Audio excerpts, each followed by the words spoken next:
You know we talk that stick talk, I'm about to fuck this cash up.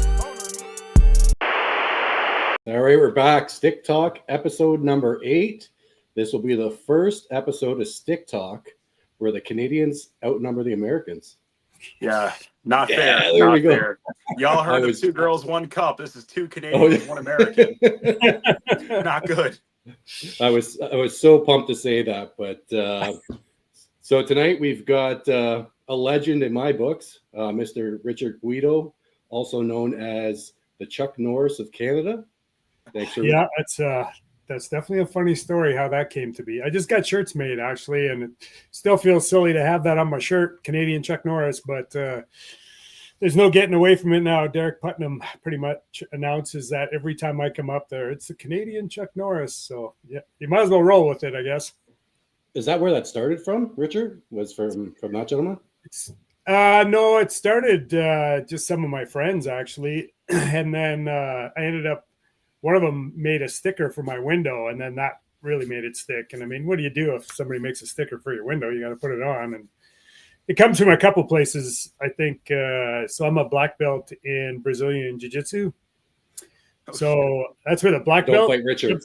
But the funny part is, it has nothing to do with Chuck Norris. That's the hilarious part. And then the Chuck Norris part is kind of, I've done I don't know how many drag and drives, and the fact that I drive to all of them, I don't have a truck and trailer, and typically I make it back home. I think it was only once I didn't make it back home under its own power, but if I had to, I probably could have. But there was a truck and trailer going right by my house, so I just took advantage of that. But well, knowing that you're a black belt, I'm sure you felt pretty safe at yellow belt. Then I would assume. Yeah. Well, it's funny, when you're in martial arts and things like Brazilian Jiu-Jitsu, you realize pretty quick that you never really want to get in a fight because you just don't know what people are capable of.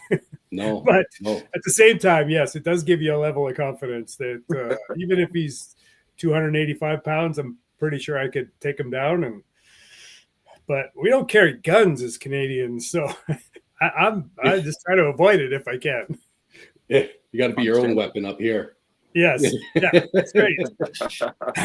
And that's funny. I was actually going to ask you that. So I mentioned, I know a lot of people watching this probably know you, but for the people that don't know Richard, very legendary in my books, being that not only do you do the drag and drives in the stick shift car, you also drive thousands of miles across Canada, US to get to these races with a stick shift 1965 Pontiac GTO, which is just blows my mind because I know there's obviously faster cars out there that do this drag and drive stuff. But I can't imagine there's anyone else that drives the distance you do to get there and back with no trailer. So I could be wrong, but as far as I know. Yeah, I think I got that one wrapped up. I mean, absolutely, faster cars, faster stick cars too. But typically, well, I don't think there's anybody going as fast as me that drives to all the events. So more people are starting to do it, which is what I wanted. Like, that's what I'm hoping is more people drive. Like, even when you watch Garrett's, their top 10 list down at Bradenton, the fact that they got to drive into the track, I mean, to me, it's so much better. You could sort your car out. You don't have to tie your car down. Every time I'm with somebody and they're tying their car down, I'm like, I really have no want to tie my car down. I'd way rather drive it home. And that's crazy too, because I was going to ask that because I've never seen in any of your photos or any of your videos you putting that car on a trailer. So you legitimately don't have a truck or trailer to pull it around. I don't, no. Which makes you, it definitely makes you do things a little differently. But at the same time, it's not like I take it easy on the car. Like, no, I beat on it pretty hard. But I'm not the guy who's doing great big smoky trailer burnouts and stuff. Because as everyone who drives a stick knows, sometimes the smoke's not coming from the tires, and that makes a really bad day. Don't get me wrong, I did do a pretty big burnout in Vegas on the F1 track because there was a cruise, and I took my trailer off and I emptied my trunk out, and then I hope I didn't make too big of a divot there, but I had some fun on Vegas anyways, I mean, that's one of those opportunities. You got to take it. You got to take it and run with it. Yeah, totally. Yeah. Well, I guess if you're driving it, because you're out in Alberta, correct? Yeah. Out in Alberta, right? So yeah, if you're driving it, like how many miles would it be for you to drive from there to say, Sick Week would probably be the furthest away, I would assume, for you, or yeah. would It's 3,000 miles. Yeah, like that's crazy. Yeah. I guess that would limit you from doing a trailer burnout, because that's one of the things that I want to do when I get to Sick Week. I want to be able to do a trailer burnout, but yeah, and I think it depending on how you pack your vehicle, but a 1965 GTO has a lot of trunk space, and if you fill it up, oh yeah, when you go to do a trailer burnout, I mean, there's a lot of weight on those back tires, plus the weight of the the tongue from the trailer and stuff. So if I packed a little different and just didn't have so much in the trunk of the car, but even my tires are in my back seat, like so the car is. I haven't been over the scale yet, but I mean the car in race weight mode is right around 4,000 pounds. And so with it fully loaded with the trailer, it's probably close to 6,000 pounds I'm hauling around. So damn, it's a lot of weight. And which is crazy too, because I've seen you driving through snow when you've been headed to these events in the past, right? I totally blame Bailey for that, because wintertime used to be downtime. I was watching your video earlier about not working out in the cold. I do have a heated garage, but winter used to be time to freshen things up, check things over, and then Bailey puts this event on in January in Florida, and it's like that's a nice place to be in January. So yeah, I drove through probably the worst. I don't remember driving that like a normal vehicle through it. It was so bad that I was using the rumble strip in the middle of the road and the side of the road. Because there was nobody had driven on the road and the snow was coming, like it was just a whiteout. And then the one on the side of the road disappeared. So then I was driving in the middle of the road and I was literally just going back and forth in the rumble strip on the car.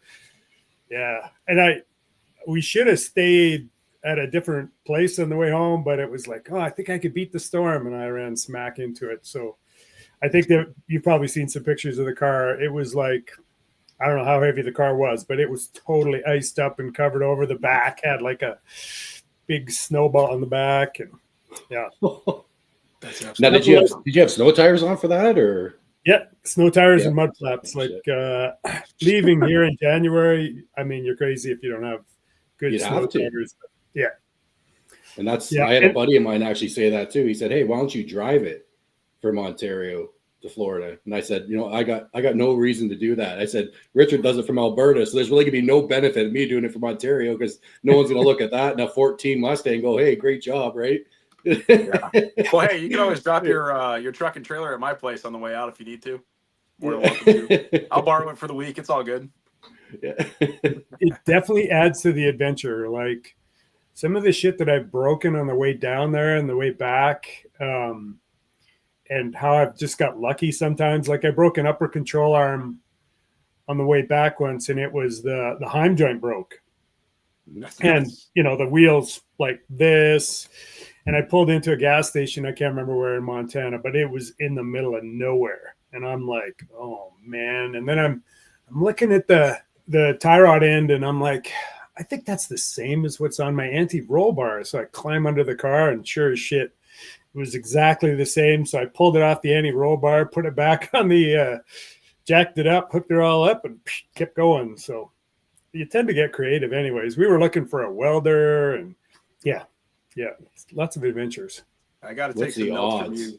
I got to learn the ways of the drag and drive. Chris is trying to get me converted, and he said that you were going to be the man to convert me on this. And the girlfriend and her dad, they want to do drag and drive with their cars, and I'm like, I don't know, man. Like I get enough aggravation when I go racing.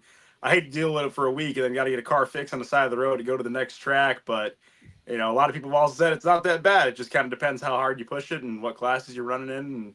And I guess I'm going to be victim to it soon here when Chris comes down. I know he's going to try to how buddies do when they got a peer pressure. So yeah, that's the best part about it. Yeah, and I think a part of the key is when you're going to do an event like that, you start driving it a lot more on the street, and then you start sorting some shit out before you even are at the event, or that's my preference. But lots of people show up and haven't put a mile on the road on their car and, race the day and then get out on the highway and realize, they can only go 50 miles an hour or something. And part of the reason why I love doing it in a stick car, because I have a 0.5 six gear with I just actually put a smaller tire on so I could get the RPMs up a bit, and a 340 rear gear. So 80 miles an hour in my car. I was just out cruising around today is 1700 RPM. Oh, wow. That's nice. And without the trailer, it'll get 20 miles per gallon US.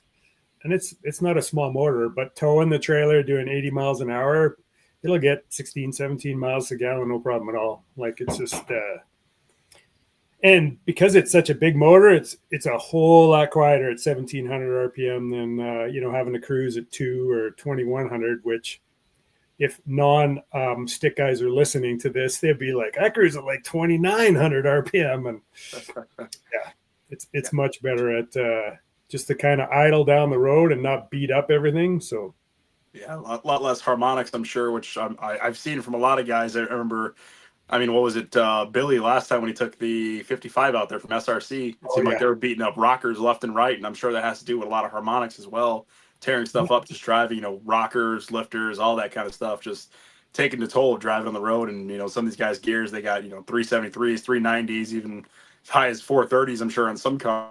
Probably not the most ideal to be driving around on. Yeah, totally. And lots of people do it though. Like, lots of people are cruising like 50 miles an hour, and I can't cruise 50. Like, it's like, get out of my way. Oh, yeah.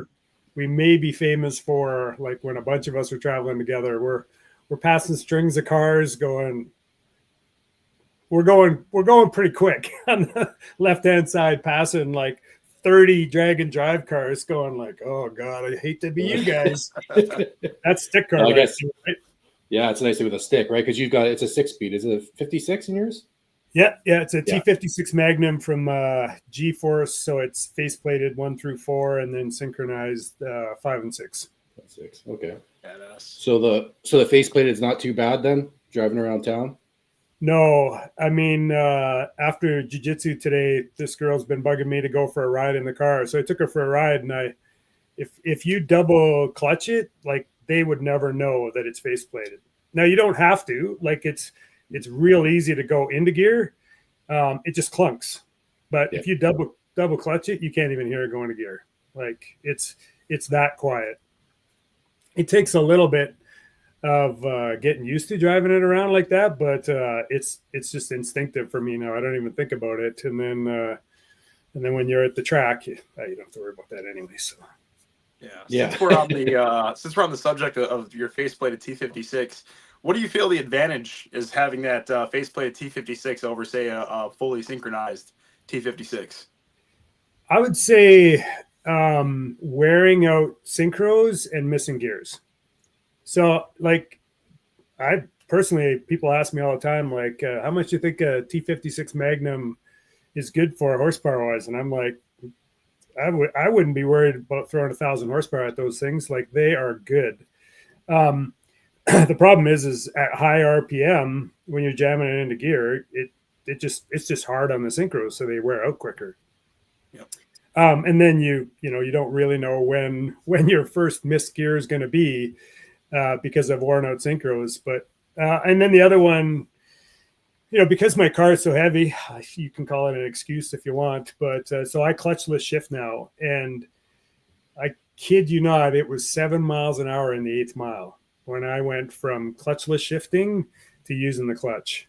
And that on and off the throttle, or if you power shift, it's just so much faster. I use a shift cut knob, and it's set at like 0.12 of a second.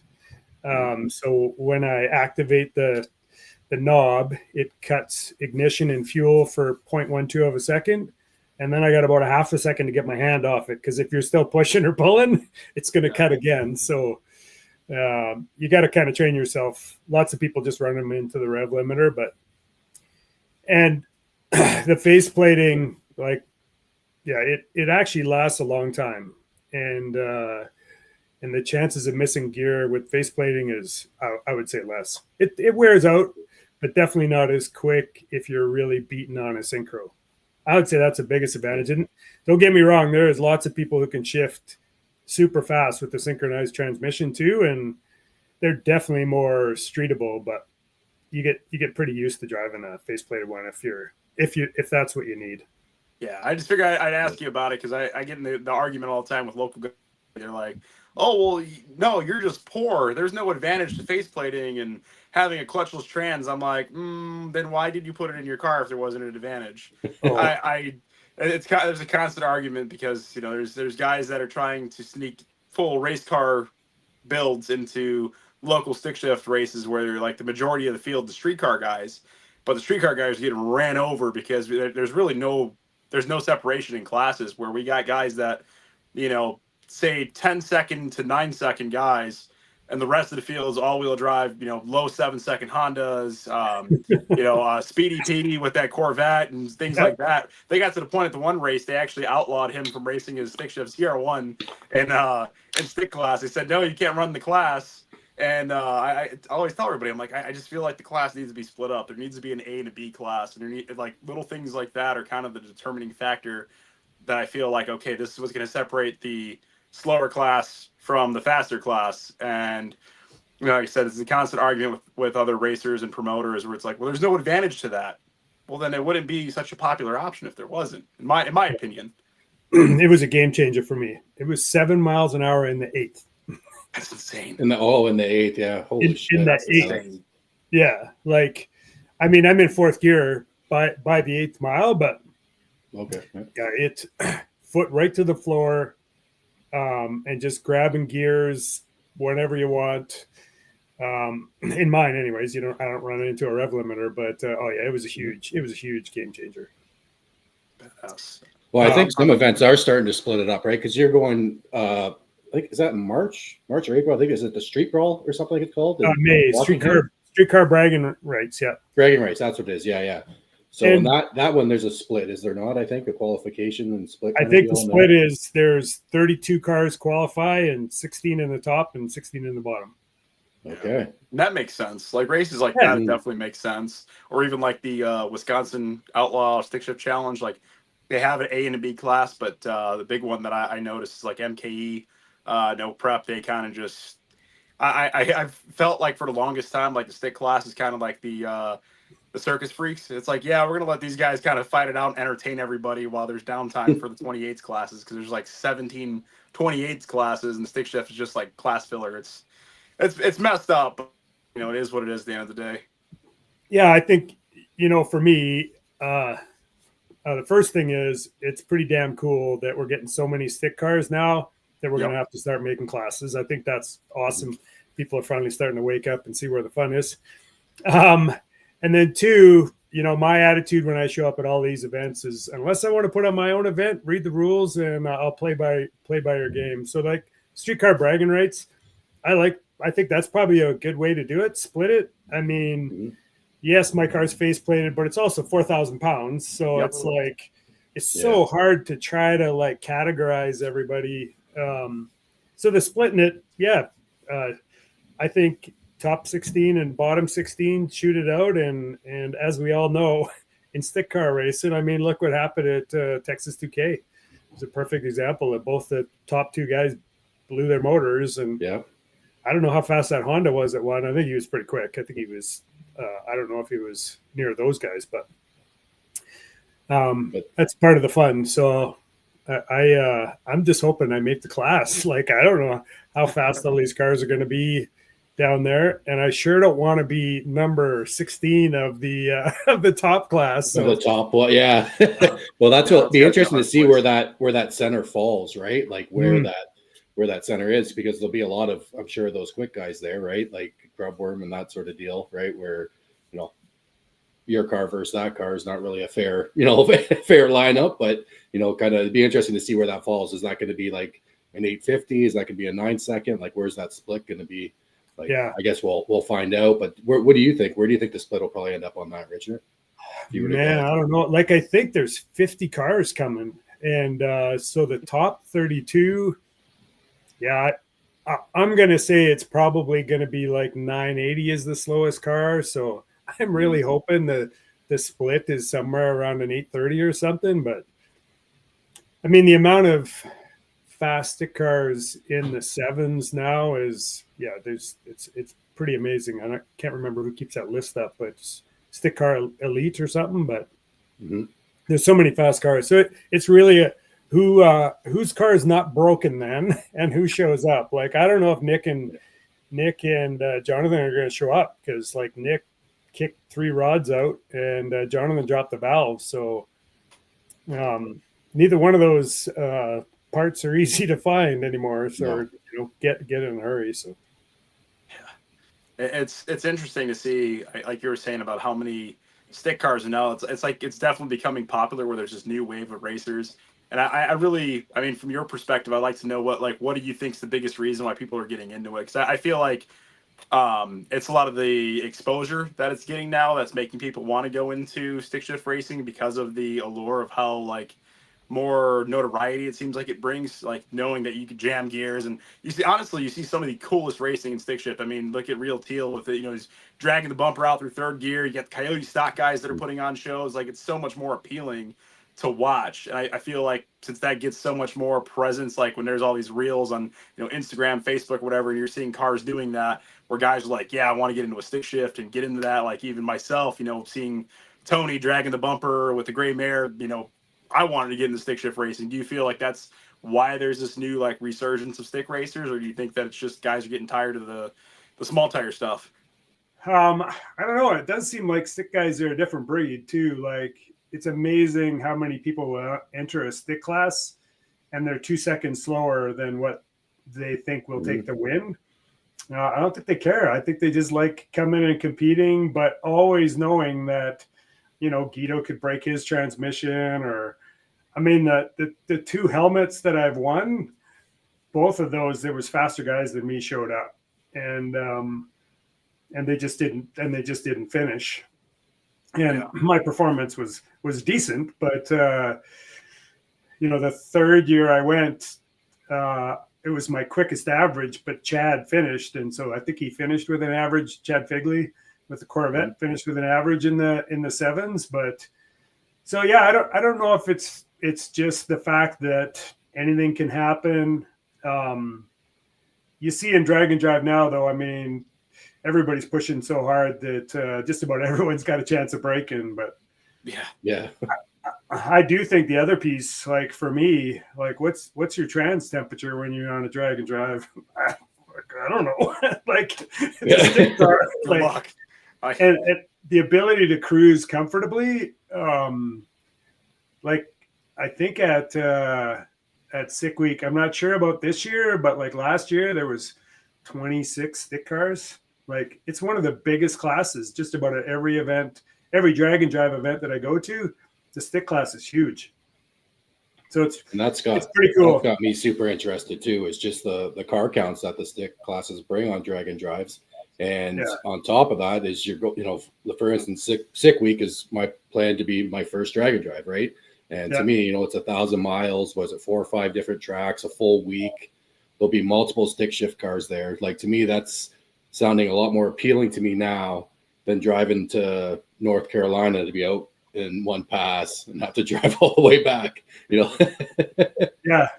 Well, what's ironic is, for me, like, I've done 21 drag and drives. I started in 2013 at Drag Week.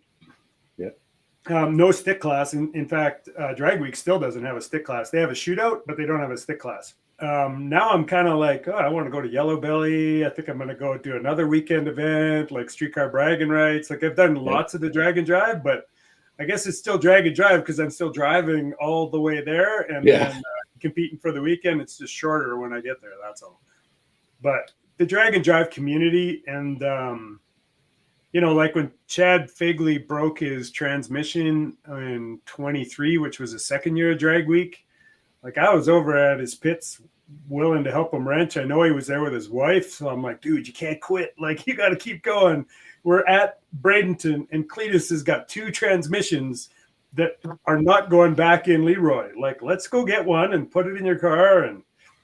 But he had already left by the time I got to his place. But you know, whether it's on the side of the road or it really doesn't matter. If somebody's got a part they can help you with, everyone's just banding together, and everyone who does the events they just don't give up. Or maybe not everyone, but the majority of people, they have a don't give up attitude. So you end up with hanging out with a bunch of like-minded people who like to bust their ass and work hard and not sleep and wonder why the hell you're doing it. And then when you're driving home, you're thinking, man, I can't wait till next year.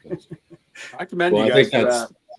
I think that's part of it. Just like Jay said, you know, how you get kind of like the buddy pushing you into doing something. One thing that came up on one of your podcasts there, Richard, was Bill actually said, I think at one point during your Drag and Drive, he was like, I'm done, right? Like, I have no interest in carrying on here. But everyone's like, no, we're getting this thing back together and we're completing this, right? And I'm like, you know, that's super cool. Where it seems like that's very, and I think you helped Tom Gunner as well at one point. I think was that last year or the year before? I think it's in the videos.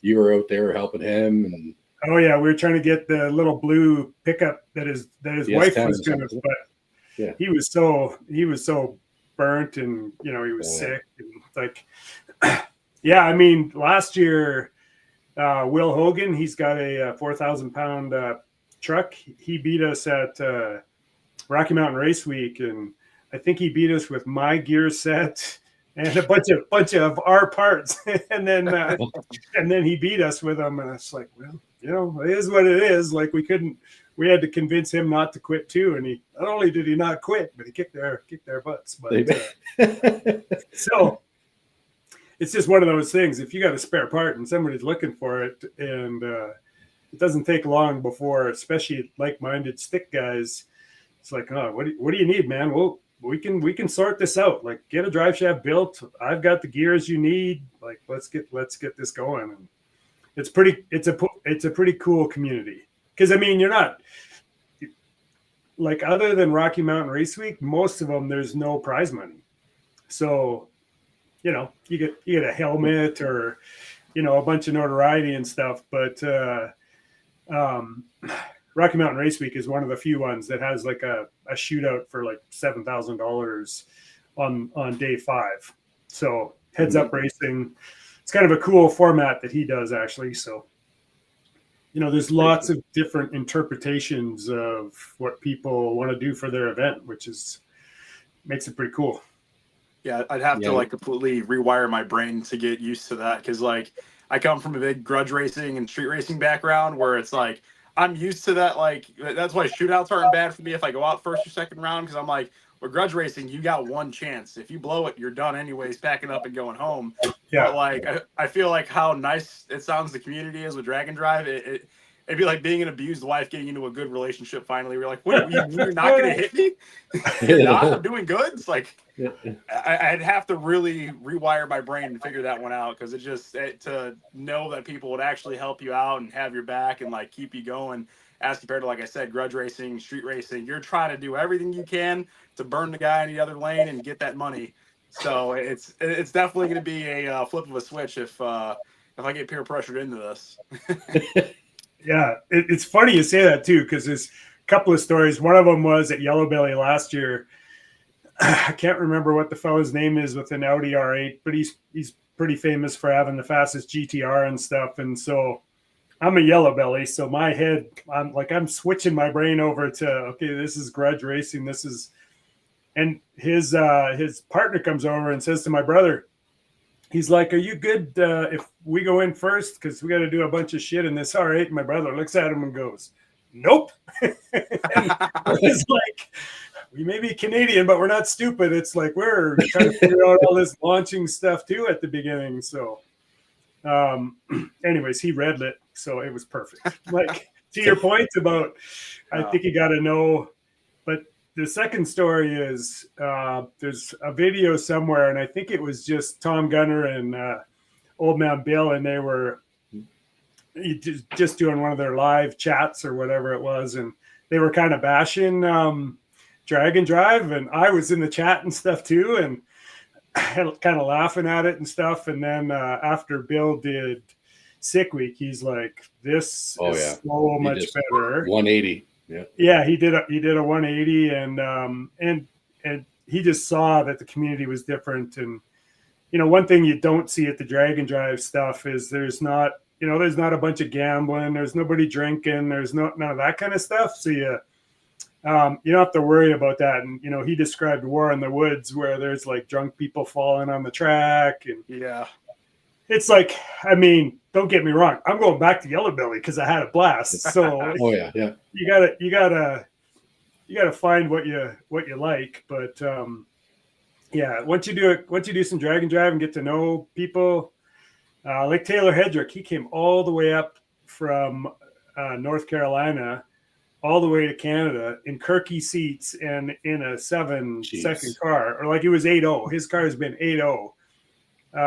But I think he got as far as Wisconsin, and he was like, "Dude, how do you do this?" He's messaging me. He's like, I don't know if I can do this, drive all the way. And I'm like, well, I don't have Kirkies. My car is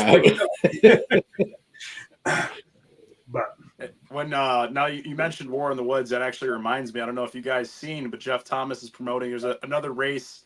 I forgot exactly what track. I'll have to send it to you guys, but he is hosting a race that actually will have a stick class. And he's saying if we get the 16 cars that fill a stick class at this race, he will be doing a stick class at War in the Woods. So I don't know if that's something you'd also be interested in, but I plan on making my way down there. And if he does it for War in the Woods, I will be there as well. Hopefully we can get Chris down here and we can be the first round Ducks together. Well, for me, that's always been a bucket list, War in the Woods, because I've done my dig or die. Yellow Belly's definitely a bucket list, and War in the Woods is as well. So wouldn't be too hard, I think, to twist my arm on that one. Yeah, I think that would be interesting. War in the Woods too. That one's kind of I've debated. I mean, but I've been to Yellow Belly, and it's probably just as bad. Like, so I mean, or just as good, depending on your perspective. How you look at it, we had a blast down there last time. So. Well, I think that's one of the things with events like War in the Woods or like Yellow Belly, which you could probably attest to now, Richard, doing Yellow Belly, is just driving through the crowds of people and the people betting and all the noise and everything. Like, it's just, like the first time I went dig or die, just driving through that crowd and doing your burnout, people standing right there. It's a whole different vibe. Yeah, somebody says to me, so listen, when you go up there to do your burnout, just ignore the people. And I'm like, dude, I'm Canadian. I don't know if I can just run them over. He's like, they'll move. And I'm like, all right. Oh, yeah. So, yeah, it helps when you two-step on your stick car, pretty much. There's shots fired and people are ducking and getting the hell out of the way really quick. So big flames coming out from underneath the car. They're like, ew.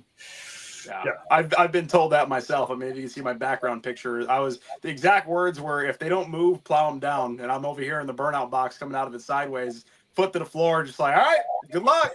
Yeah. They'll figure it out pretty quick. Yeah. Yep. They've seen the But I think some of that might be changing, actually. I think I heard on the table, was it on the table? Maybe it was Jeff that might actually said it. Someone said it, that things are changing with War in the Woods. I guess from that last event there, where that was it. I think it was, or something that went in. So I think they're actually going to be changing. Yeah. So War in the Woods might not be the same War in the Woods going forward, but I can't remember if that was Jeff or someone else on the table. I'm pretty sure someone did mention that they were going to be tightening up on the people hanging around the sides there. So, but either way, going down that track, it's. Oh yeah, that one looks. Yeah, it's pretty bumpy too, isn't it? 6 different transitions. 6. Oh, only 6. Oh, nice. Yeah, it'll be fine. Just got some good suspension and you're ready to go. Right? Yeah. Yeah. Yellow Belly left lane. It was pretty bumpy. Like, my car was bottoming out. My extension's pretty tight on my car, so it literally will ratchet down on the front if I have it set aggressive enough. And so the car is getting closer to the ground, and then the road's getting bumpy. But it don't matter. We're gonna do it again anyway. So. Hell yeah. I'm used to that kind of stuff. I mean, one of our streets that we race on here, I mean, it's literally, if you look down the road, there's bumps and dips. The whole road looks like a dyno graph, just the way it rolls out. There's guys, last year, one guy went like a 490 on the 8th mile on the street. So it's like, we're kind of used to that. We're in Illinois. We're a little a little different and not in a good way. Or missing a few brain cells, I think. But all that kind of stuff just sounds like home sweet home to me. Yeah. Yeah, it's just, yeah, you got to figure it out for sure. I mean, when I went to Yellow Belly, like I pretty much had done very little heads up racing. So even putting your foot to the floor on the first bulb and bumping in was, you know, something at Drag and Drive I wouldn't have to do, but it was just so critical to do it properly there. So it was good education. It was funny. Tony, AV boys, Tony, like Tony and Tess, he was giving me shit. He's like, you got to bump into that thing and you got to be on the throttle. And so then I went up and I treated the shit out of the Corvette and he went up next passing red lit. So I was like, gotta figure it out. Well, usually when I'm going in on that, I get on the chip on the second bulb. I'm TVS car, right? So you've got a Pro Charger on yours, right? Oh, no. Yeah, Pro Charger. Turbo. Big turbo. Turbo, yeah, sorry. Yeah, I got big turbo. Was it not Pro Charge before? It was, yeah. It was, yeah, it was F1C on it for a while, but that was it, yeah. So it's turbo now. So yeah, with the turbo, I guess, well, does it spool up pretty quick for you? It still spools up pretty quick, but not quick enough that you can get it on the second bulb, because I could show you a video, like I'd light the second bulb and the tree would drop instantly. I'd be like, damn, that's not enough time. So anyways, I got it. It was a good lesson. Like I got much better at it pretty quickly about, you know, letting the clutch out and not trying to bump through the beams. And but you know, even brake pressure, I have a gauge with brake pressure on it now, so I know that my front brakes are set just right, that I can still move the car and bump it and not have to, you know, not bump it and roll through the beam and stuff. So yeah, it's good. Always learning for sure. Yeah. Are you doing all your own tuning too, Richard, then? I do now, yeah. Matt Blasco, a buddy of mine, he can pretty much tune anything, but it's got a Mega Squirt on it. That's what I learned on, and it's pretty grassroots, but I only have that for an ECU, so it's got traction control. I can ride the dots if I want. All my boost control, everything is through it, so. That's cool. That's old school, man. You don't hear a lot of people still running the Mega Squirts. Everybody's all Holly or Fuel Tech now. Yeah. I mean, I put it on. It's probably got one of the most miles on an ECU out there for a lot of cars. Like, it really has given me no grief. So I don't see a reason in upgrading when it's doing everything I want it to. I mean, is there better traction control like Davis or something? Yeah. But for the most part, I'm not really into the traction control anyways. I'll just play with the timing myself, and depending on the track, and decide where to pull a little bit. And can't really do that on some of the grudge stuff, obviously. But unless you're out there looking at it and you're smart enough to know where to pull it, and I don't think that's me. So just throw the promoter a few bucks a few weeks before, go test on the surface. Yeah, I don't know. I'm right off the trailer. yeah, exactly. So you're looking at doing more heads up stuff then too? Yeah, I was going to go to the Pontiac Nationals too, but I think I'm going to do like streetcar bragging rights and Yellow Belly for sure this year. And I think every year, I think I'm just going to do a couple of events. Maybe I'll do War in the Woods at some point.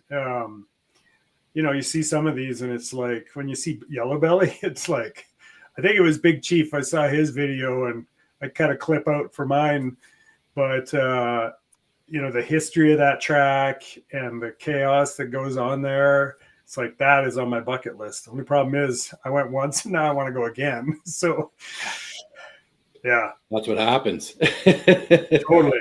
But it'll be the same when you do a drag and drive. Like the first time you go, you'll be like, oh, that was fun. Like the amount of driving and time you got to spend in your car, as long as you like that. And gas station stops where, you know, there's everybody from Mike Finnegan and New Bern and, you know, anybody, Cletus, and they're all away from everything, right? They're just at the gas station with you. I remember the first time Garrett did it in Leroy, like we were helping him at the gas station with his cardboard roof, and we went into a storm and we were all hydroplaning, and he's giving James shit, and it was a good time. Like Well, I think that's what really got me kind of spun onto it, because I've followed Old Man's Garage for many years, watch all of his videos, and once I seen that he was kind of did the first one there last year and he was feeling it, that's what really got me, you know, starting to think, you know what, oh, maybe that's not that bad doing that. Because I was thinking, I'm like, oh, that's kind of silly, but you know, the more I think about it, I'm like, you know, it's pretty cool. And I think the other aspect of that, just like Jay said with the whole grudge racing, street racing thing, to me, doing a drag and drive like that, you know, it's more about you're racing yourself. Like, that's the way I look at it. Like, if I can go to sick week and I can drive 1,000 miles, and my goal would be to have an average of a 9-second at the end of the week and get through the end of the week, like, to me, like I've won. To me, right? That's my goal, and it's not, doesn't matter what the guy in the lane beside me is doing. It's, you know, as long as I can hit my goal, I think it'll be phenomenal, and I don't have to worry about what anyone else is really doing, right? Yeah, my gig's always been, I just want to see how fast I can make this car go and still be streetable and drive it everywhere. And drag and drive was just the perfect avenue for that. Like, you know, I've now, I mean, I still haven't broke out, but I've been 851 and I only have an 850 cage. So, okay. And I've got room to go in the 8th mile too. Like when I went 851, it went 560, but I've been 560, 570 in that range, but I can go 535 in a sanctioned track. Yellow belly, don't matter. You can be naked, running past, make a pass. I don't care. So, yeah. But yeah, so for me, I've still got goals as far as trying to go faster in the 8th mile. Obviously, I want to be at some track in the States where I can run it out, put some more boost to it, and run it out a little harder, and see if I can go lower 8s, and you know, maybe one day a 7. But I think if I can drive this car anywhere, and go that fast, I'm pretty happy with that. So with that being said, are we going to see you guys at Midwest Sick Week at any point? That Midwest Drags, that one? Yeah, I think there's like a Midwest Sick Week or something like that, where they go. I think it's Cordova, Byron, GLD. I do a couple different tracks here in the Illinois, Indiana, Wisconsin kind of area. Yeah, I haven't done that one yet. I still might do it at some point. I've been to a bunch of those tracks though with Drag Week actually, but I just haven't been back to Drag Week. I've told the promoters, like, when you have a stick class, I'll be back. Like, having a stick car shootout, super cool, but like, there's enough stick cars, they should have a stick class. Yeah. Like, I don't know why they don't. Every other one does, and they're huge. So why wouldn't you? Why is Drag Week? I mean, granted, they do sell out right away, and but invite the cool kids. Yeah. Exactly. Well, like Everybody you said too, like you said too, Richard, like if you're going to show up too, you're going to show up because, you know, that's whatever the rule set is or whatever class they have. If you find that is a class that you fit and you're interested in competing in, then you will, right? And that's where I've gone with things too now, especially with the no prep world, is in my mind, hey, if you don't have a class that I feel like I fit into or I'm interested in, I'll just move on. There's lots of different other, you know, options out there. Yeah. Yeah. When Bailey created Sick Week and they had a stick class, I'm like, oh yeah, I'm going to drive in the winter all the way down there and compete. This will be awesome. I had no fantasies of winning the stick class. And then when I won the first year, I went back the second year. And I mean, there was, I think Taylor was supposed to be there. Fegley showed up. Who else? There was supposed to be like 4 7 to low 8-second cars that were going to show up. And so, I mean, you can't not go because of them, right? And it's a stick class. And when Fegley was the only one left ahead of me, or it was ahead of me, and I think it was on day 2, he literally blew a chunk out of the side of his transmission about that big. I'm like, damn. It was almost too bad in the sense that I had nobody close to me. Like Frank Romano was in second place and he was like half a second away. So I think on the second Sick Week, I made 1 pass every day. So I drove freaking 3,000 miles and made 5 passes and then drove home. I was like, damn it. I think I actually made 6. I made a test pass. I made 1 pass every day.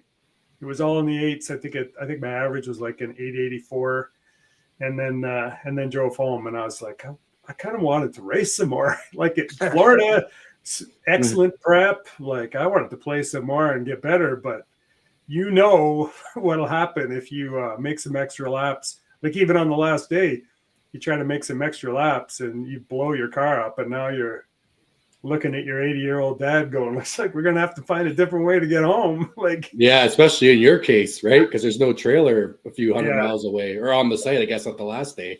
You still got to drive those 3,000 miles home. Yeah. It's a lot of self-control. And I that's the only reason. Well, that's another reason I should say, I don't know if I'm ready for any drag and drive yet. I don't have that, know when to say when self-control yet. I go out there, I'll beat on the car and I'm just hot dogging it like, hey, I got another one left. Let's go. Let's hot lap it. Let's go. And I know that'll get me into some trouble. So I can't say I'm mature enough for it. When you know you've got to drive 250, 300 miles after you race that day, it's definitely like, do I need to make another pass? Because I still got like, even though, normally, if you could average 70 miles an hour, it never works out like that. You might as well calculate about 50 miles an hour, because by the time you stop, take pictures at all the checkpoints, bullshit with people at gas stations, fix your buddy's car, it's like you turn a 4-hour drive into an 8-hour drive quite often. And, then you get to the hotel and you're bagged and you got to get up in the morning and do it all over again. So you can get behind pretty quick.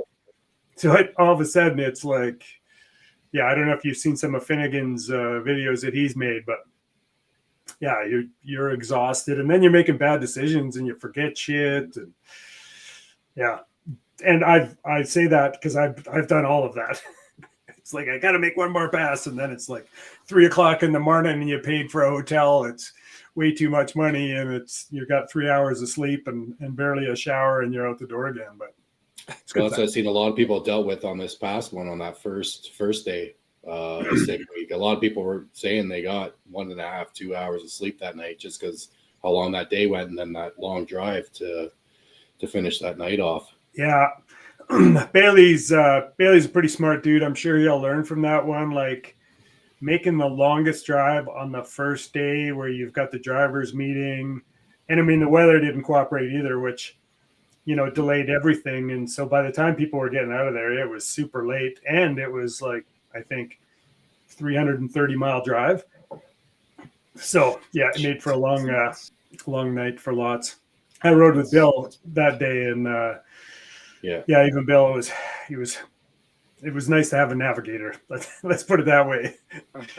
I'm almost I'm curious of when it's going to happen, because I feel like, especially like we're all talking about how much stick racing is growing, and like you're saying about drag week with stick shift shootout.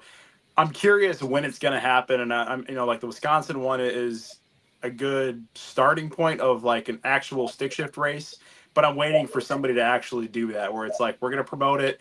Every class is going to be a stick class, but with different rule sets, kind of like, your typical no prep races where there's True Street, all out 28s, like you have all your different variations. But I'm waiting for somebody to do that with stick shift racing, where, okay, we're going to throw an event, say it's 2 days. 1 day is your qualifiers. Second day, you got your street car, you got something for like the Coyote stock guys that, without NMCA, NMRA isn't around anymore, your outlaw, stick shift elite, like things like that. I think it'd be kind of cool to see something like that come back, because, I mean, we're pretty much, as stick guys, we either have our little handful of events that have a stick class, or we have to do drag and drive, or we're stuck taking our stick cars and trying to roll with these True Street cars or 28s cars or wherever we fit in. Like I say, get in where you fit in. And there is some stick shift events, but they're very, and this is coming from me being a Coyote guy, but they're very forward orientated, and it kind of sucks that it's just that, and it's not like, hey, we're going to go to an event where there's Coyote cars, small block Chevy cars, there's everything, imports, where there's a big variety. And I feel like that's what we're missing in the stick shift community, is we don't have a dedicated event for everybody to come to and race.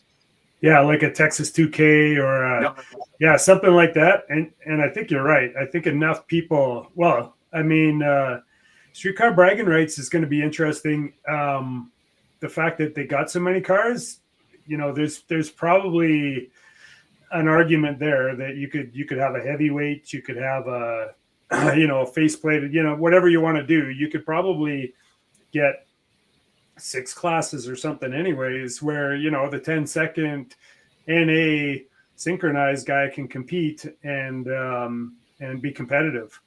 It's got to happen. We just got to find someone crazy enough to set it up so we can all show up. I'd be all for it, but I definitely don't have the experience or the funding or the connections to do it. But I'm sure somebody out there will maybe hear this, or hopefully somebody will hear this and get the light bulb going and get something rolling. Because I definitely feel there's a missing key in our community for sure. Yeah. Leach did mention off air that I think that he was looking at possibly putting something together like that, but that would be down kind of northern Florida kind of area. But he did mention that they were looking at trying to put something today, a 2-3 day stick shift shootout kind of deal with a few different classes to accommodate, all your different levels of stick shift racing. Yeah.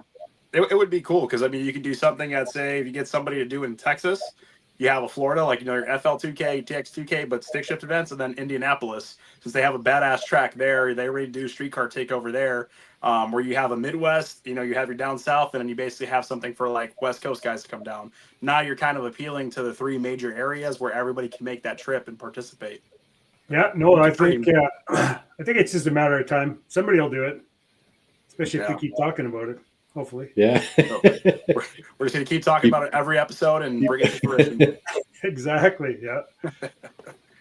Well, I think for me, with part of the reason I've stuck with the no prep stuff lately too is just kind of, it's a bit easier on the car, right? So I know as I'm looking now, getting into more of this like sick week stuff and getting more on a stickier track, I really gotta pay attention to what I'm doing with the car, because right now there's no slipper device in it. It's still a stock MT82, right? So these are all things I'm looking at. With sick week going to be, January is kind of my plan to get in there, is getting through the season, doing a bit of racing, but also at the same time just kind of planning for getting on that sticky track, right? Because as you know, stick shift cars and sticky tracks don't always correlate. Yeah, like the first year I went with slicks to sick week, and it was not the right move. And the second year I went back with radials.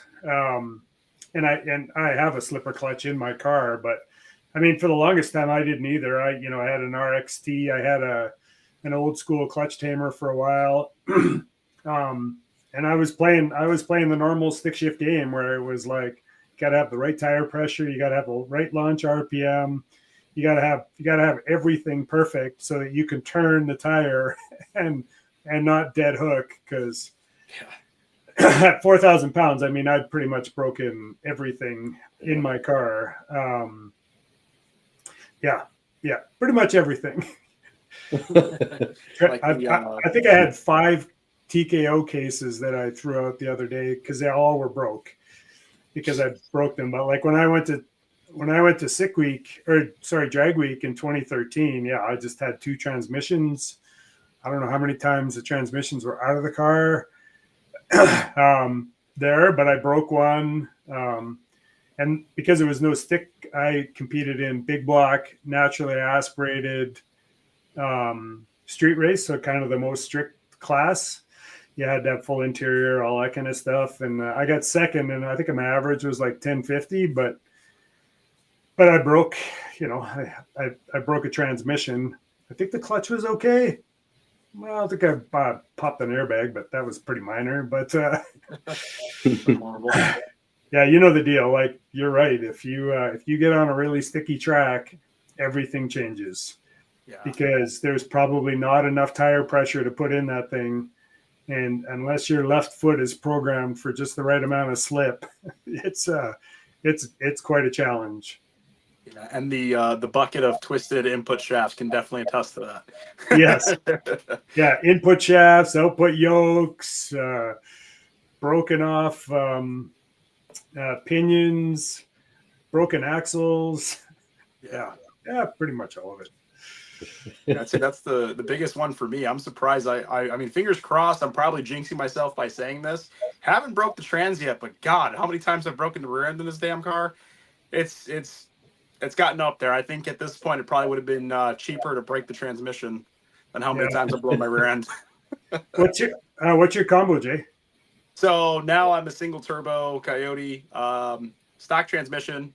I have built 88 in the car, but prior to that, I was spraying a 200 shot Nitrous Express direct port kit. Gen 1 Coyote, stock MT82.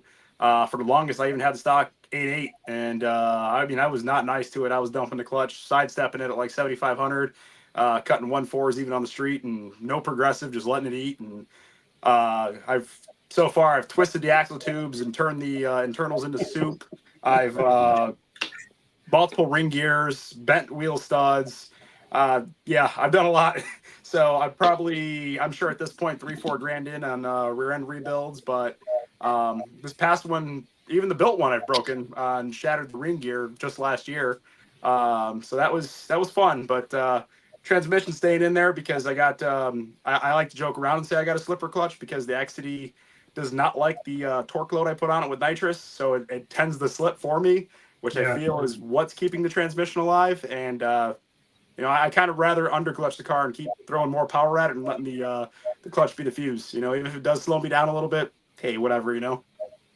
Yeah, I think that's totally the right strategy too. Like something's got to turn, and if it doesn't, something's going to turn, and it's usually a mechanical part.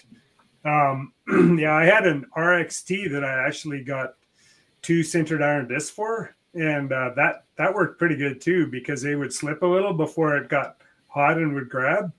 But I think it's totally there. The only problem is when that fusible link starts slipping in 3rd and 4th gear because it just can't hold the power that you want to put anymore. Then you put more clutch in it, and then it's just this domino effect, and pretty soon you're breaking everything again. But yeah, I feel like that's a downfall for a lot of guys. They tend to over clutch the car, and then they just have failure after failure, and then you see a lot of guys, they just it's a lack of knowledge or a lack of willing to try things, and then next you see them putting a 400 in their car, or a 4L80 or a Glide, and it's like it comes down to knowing what your car needs and just kind of being at that line or a little under as far as the driveline goes and clutch selection. Because again, if you're not willing to put a slipper clutch or something, Billy Badass transmission, you need to have that fuse in there. And I think a lot of guys overlook that, and they think, well, I just need the strongest grabbing clutch that's going to hold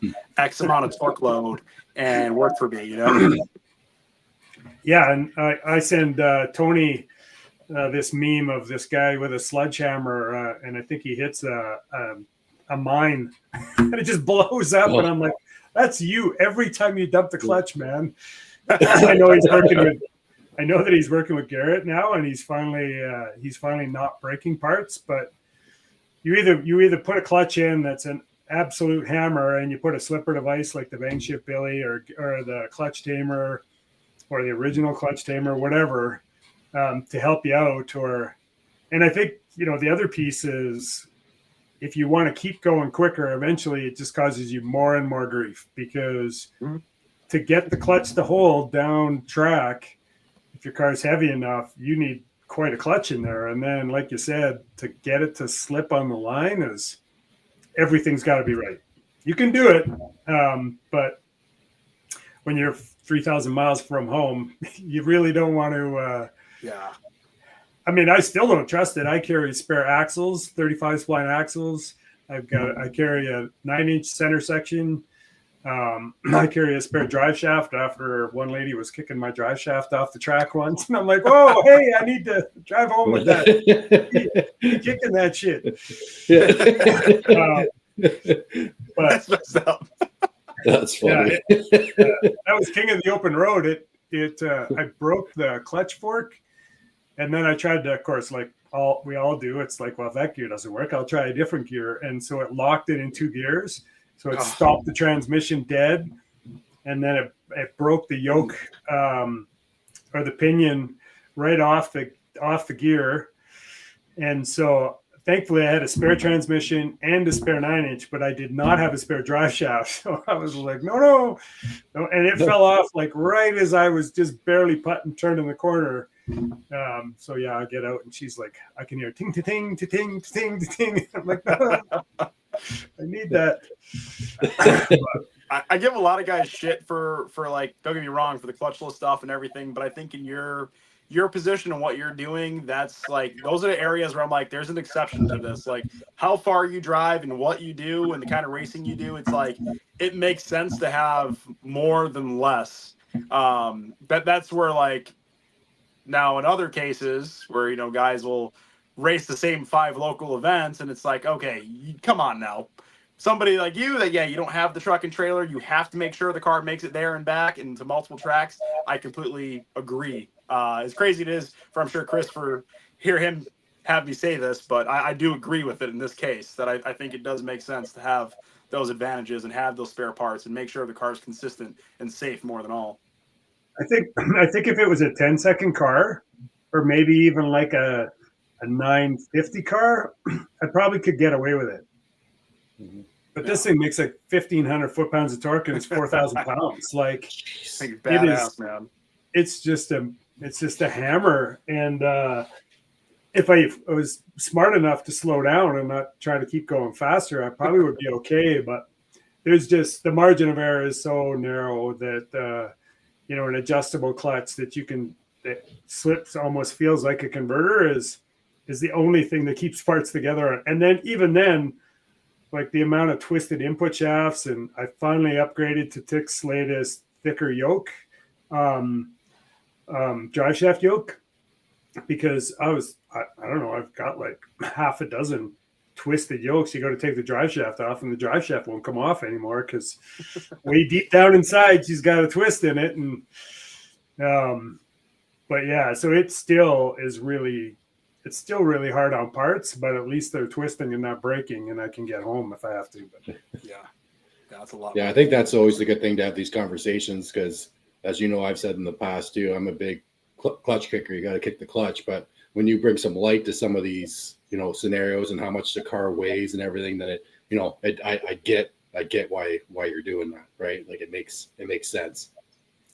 Yeah, I mean, I wasn't twisting. Like, I mean, yeah, I was breaking TKO 600s, but if it was a 10-second car, low 10-second car, I think I'd be fine synchronized and kicking the clutch and, you know, figuring out exactly how hard to hit it so that the tires turned a little bit or the clutch slipped a little bit. I was doing that for a long time before then I got into power adders and freaking downhill from there.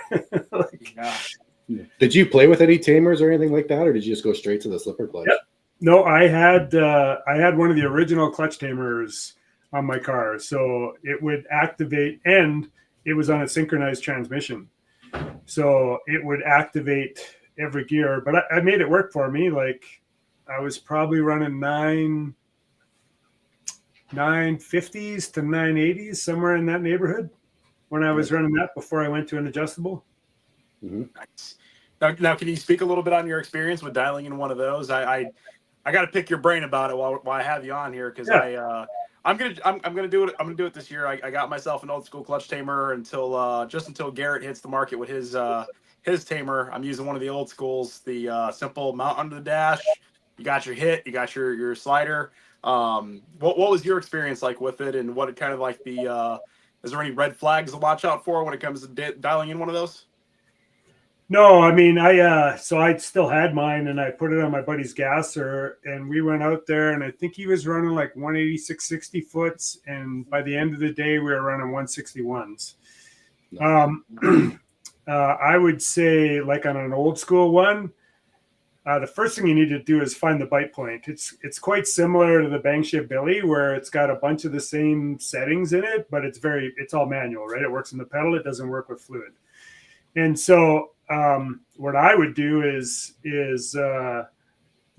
try to set the engagement point. You turn the knob all the way tight. So literally you push in the clutch, you let it go, and it literally stays there because the knob is so tight that it's not releasing any fluid, and then try to move the car. and keep doing that until you find that you're having a hard time moving the car. And now you know that that clutch pedal is right at the beginning of where it starting to bite.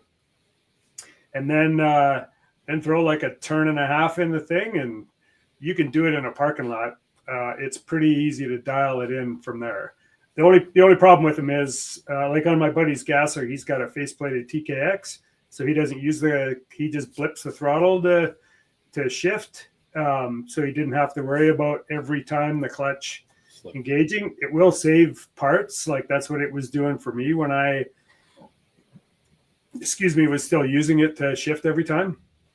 So no, it's pretty safe. You can't really hurt anything with it. Well, I mean, you can hurt your clutch if you have it going too slow, but if you've driven your car as much as you have, it's like, oh yeah, that's slipping way too much. I gotta bail out of that run.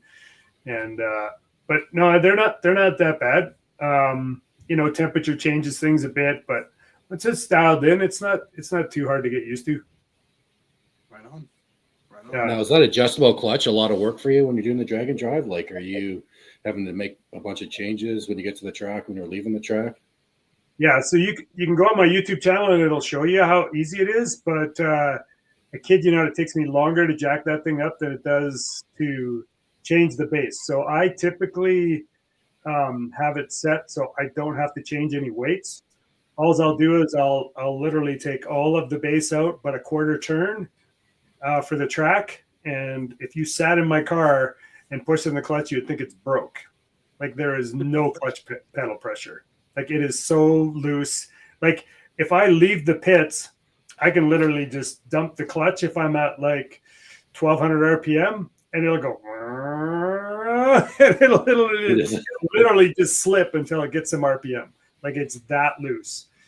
But then when I want to go back to the towing the trailer and stuff, I'll put like 6 turns of base in, and I have a bump button underneath the car too, so I don't need any help.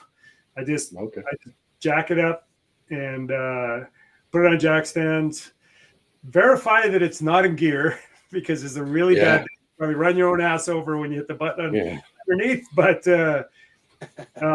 other than running yourself over, no, it doesn't take any time at all. I got a little adjustable or a little ratcheting wrench that fits in there perfect, and it doesn't take any time at all to pump it over and adjust 6 adjusters. So I can pretty much do it in, by the time the car is in the air, 5 minutes under the car, and I can switch it over. Yeah, that's nothing. What brand is that clutch that you're running? So I've had Rob Youngblood. I've had Black Magic. So, and I actually have 2 Black Magic clutches. So the next gen is the first one I bought. Its fingers are a little bit more aggressive, but it was very consistent for me. Kale's just sending it back. His next gen, the fingers aren't quite as aggressive. And I may have adjusted his fingers recently so I can add a little bit more weight because I needed a ton of weight on him. But yeah, they're Black Magic, Next Gen, and Defiant are the 2 that he's selling. So they're a single 11-inch disc, which when he first sent it to me, I thought there's no way in hell that thing is going to work in my car. But I tell you what, it's one of the best street strip clutches that I've had. Like I drive it everywhere. When I went to Florida in 23, I drove all the way down there, made 6 passes, came back, and I think I wore like 18 thou off the disc, like nothing. Yeah. And that's, driving all the way, slipping every intersection, all that kind of stuff. And they're amazingly durable. Yeah. That's impressive. Very impressive. Where before, I mean, I was pretty hard on clutches. Like I got quite a stack like every other stick guy, but I have been through a lot trying to get them to hold everything you talked about, Jay, like too much clutch. Now I got to put something else in that maybe I'll slip a little bit, and just trying to figure that stuff out. Yeah. But I can just about get 2 years out of one of these if I don't if something doesn't go goofy on me, but which I pretty much had happen at 666 where the pilot bearing failed and the outer race broke and went through the clutch and tore the disc to shit and broke the collar for the throw up bearing, and oh yeah, it was total mess. Sounds expensive. It's not good. And I was in the middle of nowhere. I had everything I needed, except I had given all my 26 spline discs away. So I didn't have so I ended up putting an organic one like you have in the picture. And that was not that good in my car, but it got me to the next track until somebody brought me a used 26 spline that I could finish the event with anyways. But that's the trials and tribulations of stick shift racing. You Yeah. never, it's like when something Evolution. goes wrong, man. Yeah. It's a love-hate relationship, man. And when I feel like with stick shift racing, when things go wrong, it can be the most wildest thing that you wouldn't even expect. You're like, okay, as compared to a normal guy with an automatic TH400 car, you know, your typical small tire car, you're like, oh, I'm probably going to sling the rods out of it. I'm going to lift ahead.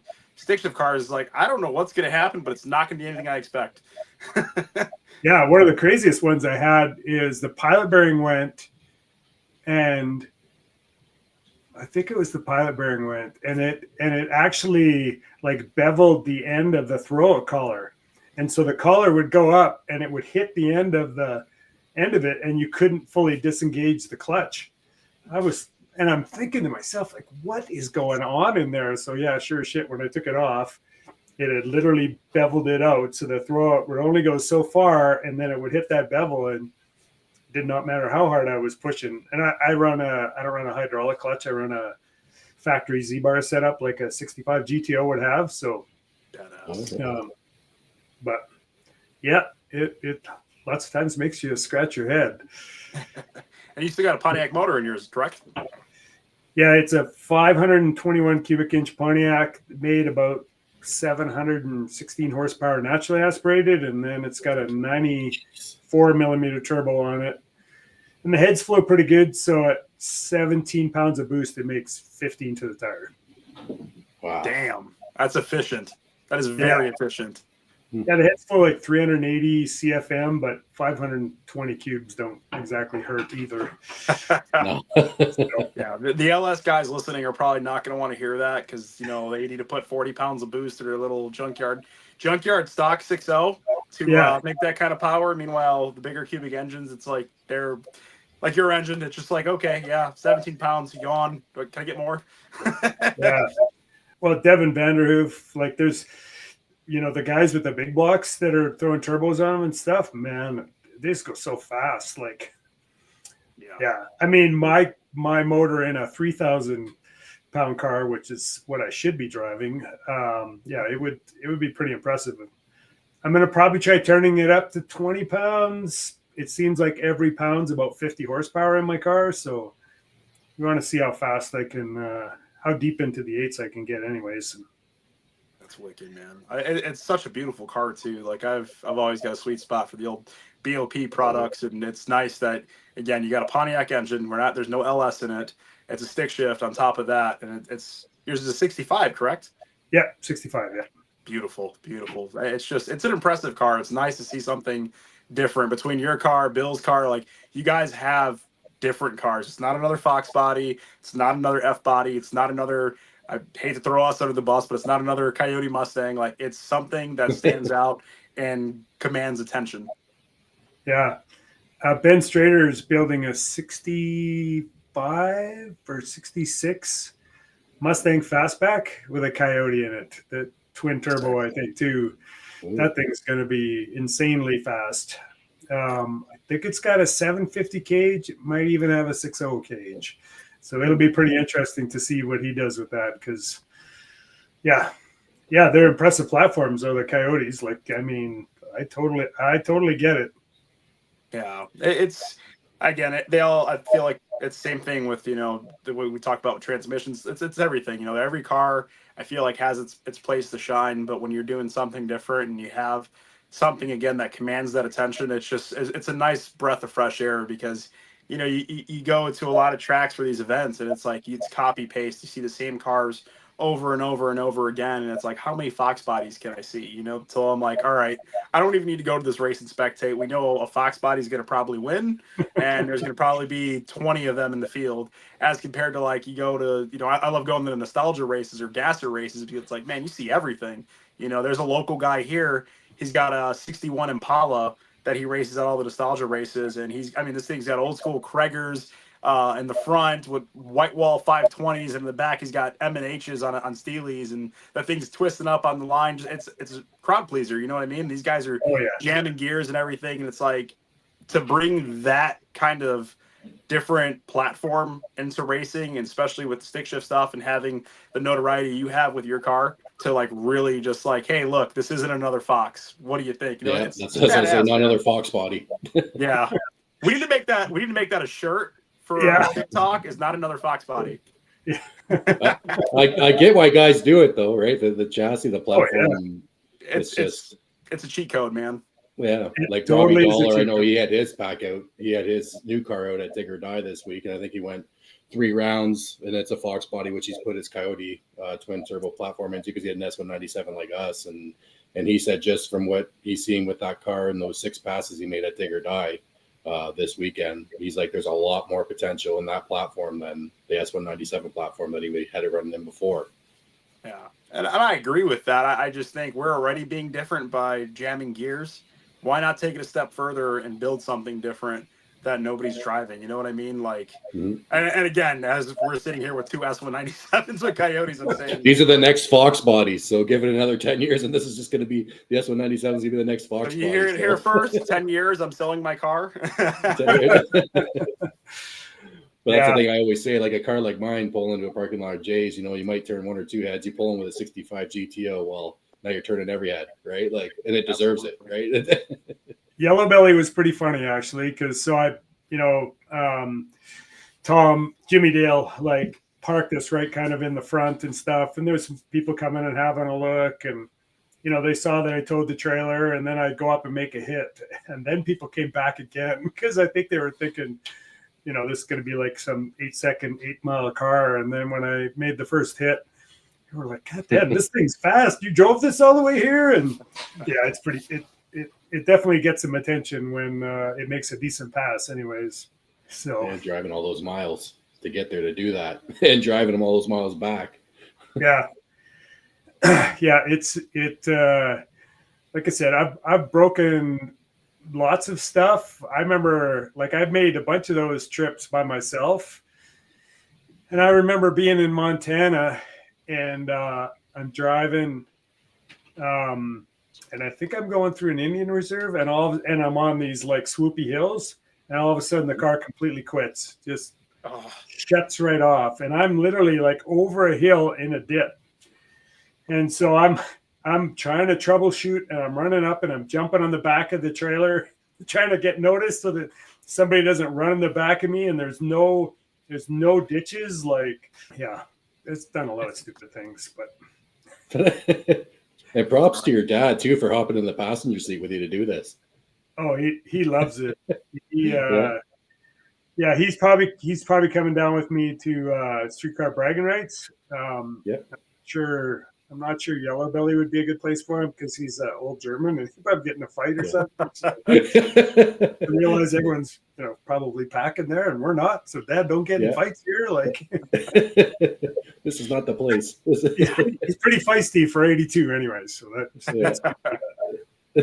loves One second, guys. Be right back. Well, while Jay's there, I'll ask you a question. Actually, you brought it up on the one video I posted today about registration for Sick Week. So funny enough, the guy that is going to come with me to Sick Week, we were talking about that weeks ago, is how do you get registered for Sick Week? Like, it's not even open yet, and there's like limited spots. Like, how does that work? And then you made that comment today saying that I'll let you in on some of the tricks to get registered for Sick Week. So what does that look like? Yeah, it's really about Google autofill.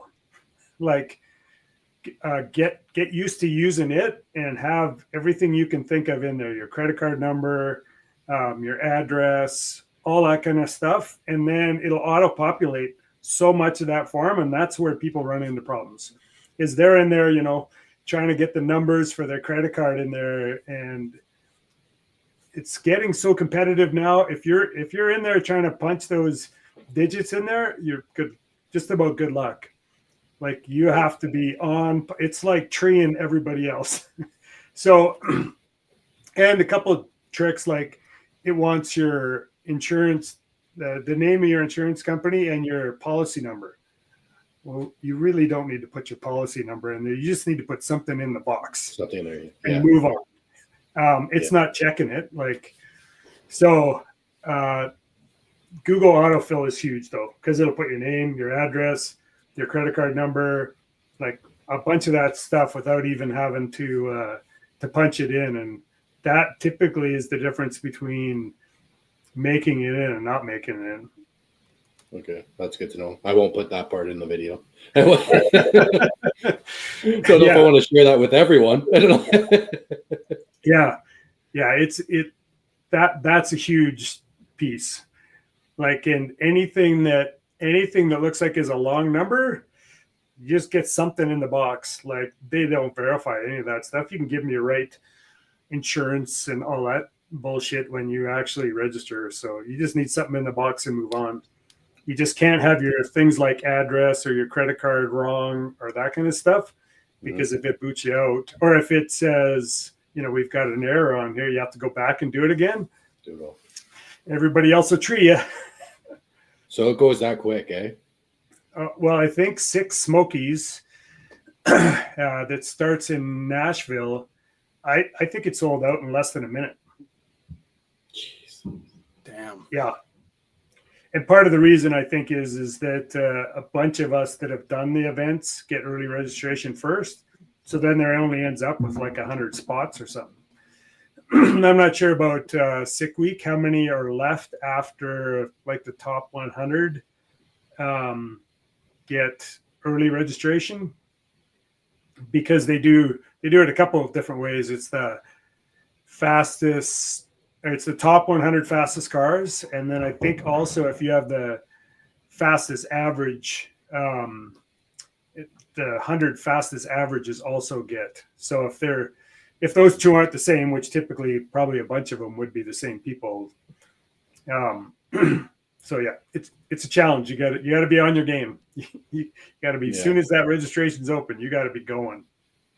And I was wondering if they limited the spots, because I know the last Sick Week they said that was the biggest turnout, I guess, or biggest car count. So I was like, well, then how does that work? Like, they got a certain amount of spots, they lock it down, or is it kind of wide open? But then you hear about people saying that, couldn't get in, couldn't get in, right? Yeah. So typically, like I said, the fastest averages and times get early registration, and then what's left over they'll post. And I think Bailey allows for 400 cars. Okay. And so he tells you, like Sick Week, you used to be able to, Drag Week, you could just show up. Even if you didn't have a spot, just show up. And granted, there'll be a bunch of cars that don't show up and you can get in.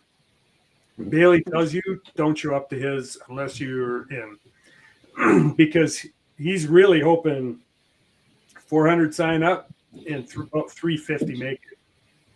Yeah. Because 400 cars is too freaking many. And so, like, they had 385 this year, and you saw what happened. Like, it's a challenge. Couple of guys oil down, we hit the wall. Like, it doesn't take long, and if you start late, it gets kind of ugly pretty quick. So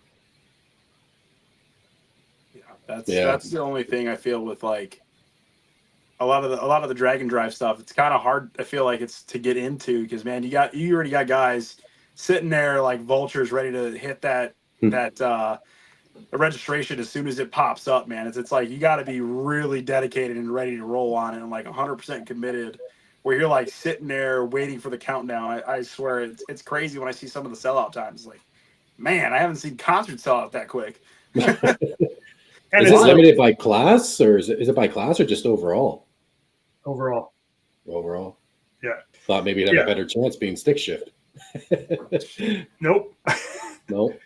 Damn. That's wild. Yeah, so you just got to know when it is, and like I said, the tips that I was telling you there, that's what you got to do, and you can get in. And most of the other events, other than Sick Week, like I don't know if he does the same with Sick Summer or not, where he tells you not to show up unless you're registered.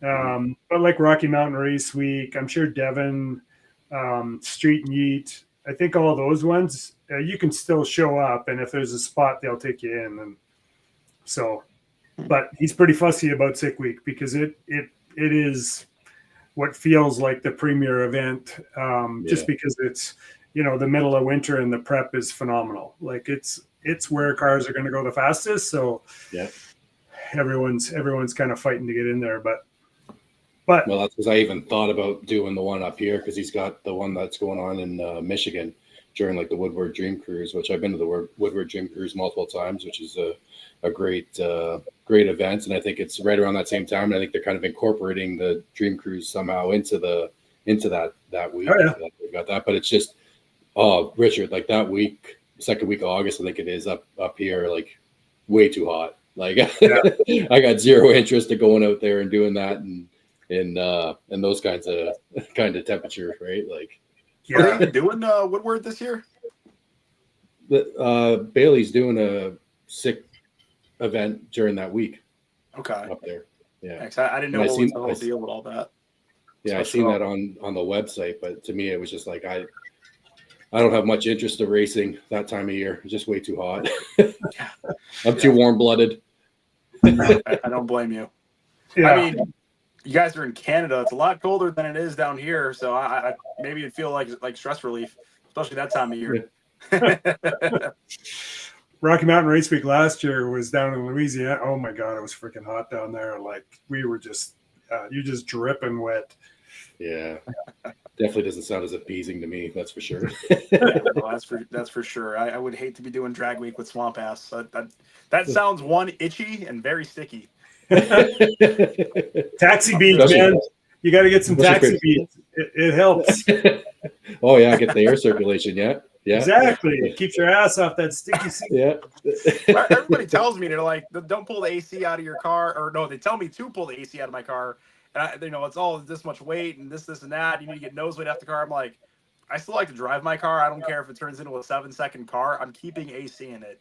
I don't care. Like when I'm in the pits and I'm not racing in the track and I could run it and sit there and cool down for a little bit after I get out first round, I'm gonna run it. Yeah, totally. That's why there's a heater in my car, because it's really cold without the heater. Like, oh yeah. Now another question I got with Sick Week, what would someone expect to, like, cost wise to do Sick Week, like with your hotels and what it costs to get into Sick Week? What's like a rough amount? Obviously not including the transportation time getting there, but like just the week in general. What would that cost on average, as you think? Yeah. I'd say probably $3,000 is probably not far off. By the time, you could probably do it cheaper. Like some people like tent and sleep in their nice shower is nice warm. Like I'd say for me driving all the way from here, it's darn near 5 to 7. By the time I drive all the way down. And the first year we did host hotels at Sick Week. You got to watch, because some of those, they're just real expensive, like $250 US for a hotel, just because. But if you are with some buddies and stuff, you can do Airbnbs. We haven't really done that, but typically we'll look for a little bit of a cheaper hotel. Between gas and car breakage, and if you can do it for 2 or 3K, you're doing pretty good. By the time you start the event and do the event, it's probably including the it's $500-600 for registration for some of these events US, which for Chris and I is $750-800. So I figured my ballpark was probably I figured $5 to $7 grand is probably what it would cost in Canadian dollars to probably do the whole deal with towing the car down there and everything. But I figure that might even be on the low end. But yeah, it's pretty safe as long as you don't have anything catastrophic and you're not overnighting parts and doing all that kind of shit, which you tend to. It's nice with Summit on board there. They'll bring parts in for you and all that kind of stuff. So yeah, a bunch of those great sponsors really help too, because they have stuff there that you don't have to get overnighted and stuff. But if you think 5 to 7, then it won't bother you as much anyway. So yeah, that's good to know. Yeah. And then is there anything else like I know you've done many of these, like are there some things that stand out that you would say for like a first time dragon driver, like things you're going to want to have with you, or some things you maybe wish you had with you the first time that you incorporated into your program now doing all these dragon drives? Yeah, I would say, like, obviously I'm stupid, so like my stuff's all rare. Like, you don't want to know what's in my trailer.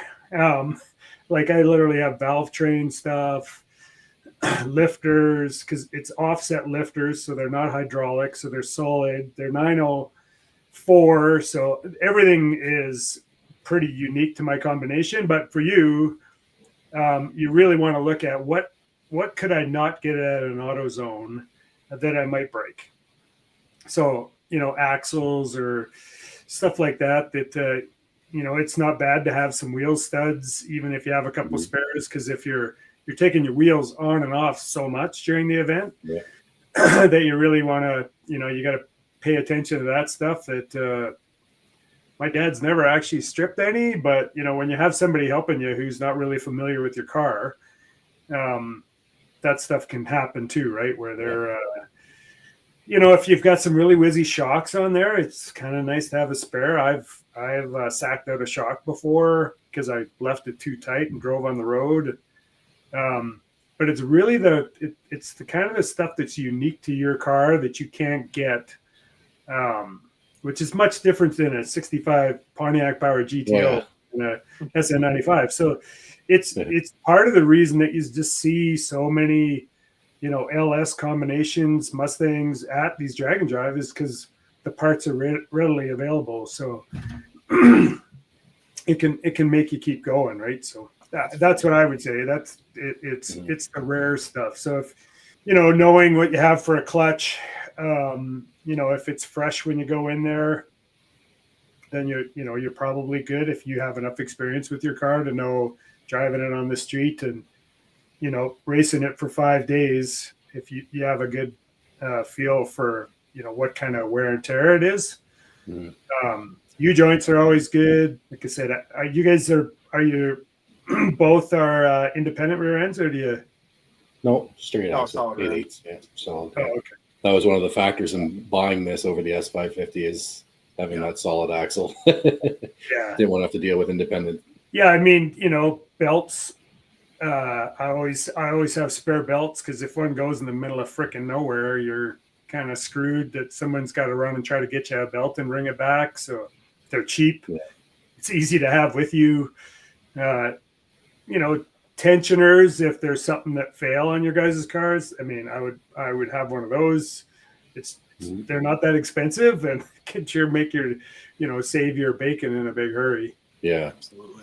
No, that was one thing I was thinking too, going before doing this, and I figured I'd kind of slow down on the racing, probably come like September-ish, and just kind of give a couple months to really get the car ready. Probably put a new clutch in it for something like this and get it broken in and kind of have everything kind of covered before going down. Because it would suck to get there and run into all sorts of problems. I'm sure you're probably not going to get through the week without problems, but trying to limit those problems or having the right stuff with you to get past those issues. Yeah, I would say the other caution is lots of people will replace a bunch of stuff on their car right before they go. And man, as you guys probably know, it's so easy to get a bad part. I think that's fair. Yeah, like Devin freshened his motor up the first time he went to sick week, and his motor there was nothing really wrong with it before he freshened it up, other than he thought, I'm going to freshen it up. And I think they had some issues with rings or something with his, but it's very easy to do too much maintenance that you put a new idler arm on it that's a piece of junk, and you don't know until you're halfway through and it craps out. So you have to be a little careful about how much you replace too. Yeah, that's a good point.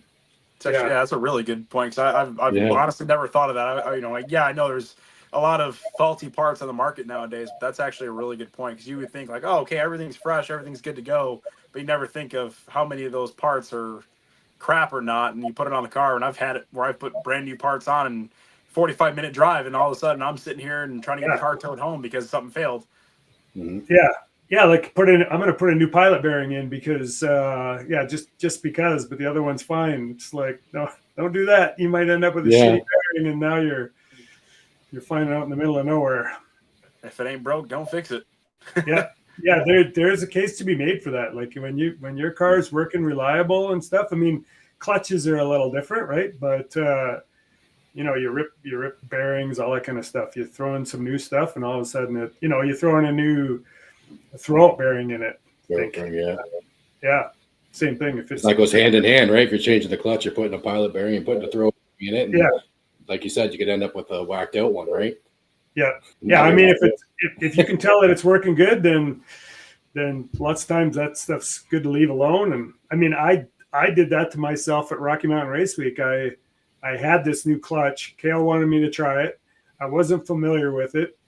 I took the old one out because I thought I had glazed it, but when I pulled it out, I was like, it looked fine. But I figured, I'll just throw the new one in. Well, I was way off on the numbers. Like Kale figured 20% more counterweight. I ended up with just about twice as much counterweight before I figured it out. But I went from first place to third place because I changed the clutch in my car to a brand new fresh one that I wasn't familiar with. But yeah, quite often we're our own worst enemies. But yeah, I've had that myself. I mean, that's what happened to me prior this year. Is as crazy as this is, the first time I put the 430 in my car, I use a badass Pro Gear, and I'm like, all right, cool. Like this thing's got all the bells and whistles. This is one of the top of the line, gears.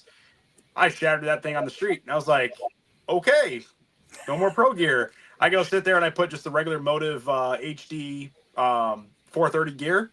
That thing's lasted me all year. I didn't even break it in. I'll be honest with you. I didn't even break it in. It was like, put it in and let's go racing the same weekend. It'll get broken in the burnout. And that was one of those cases. Like, I bought something thinking it was better and it failed on me. Yeah. And I've seen that a lot with a lot of things, especially, I would say a lot of electronics are like that too. Switches, controllers, a little bit of everything. I've seen issues.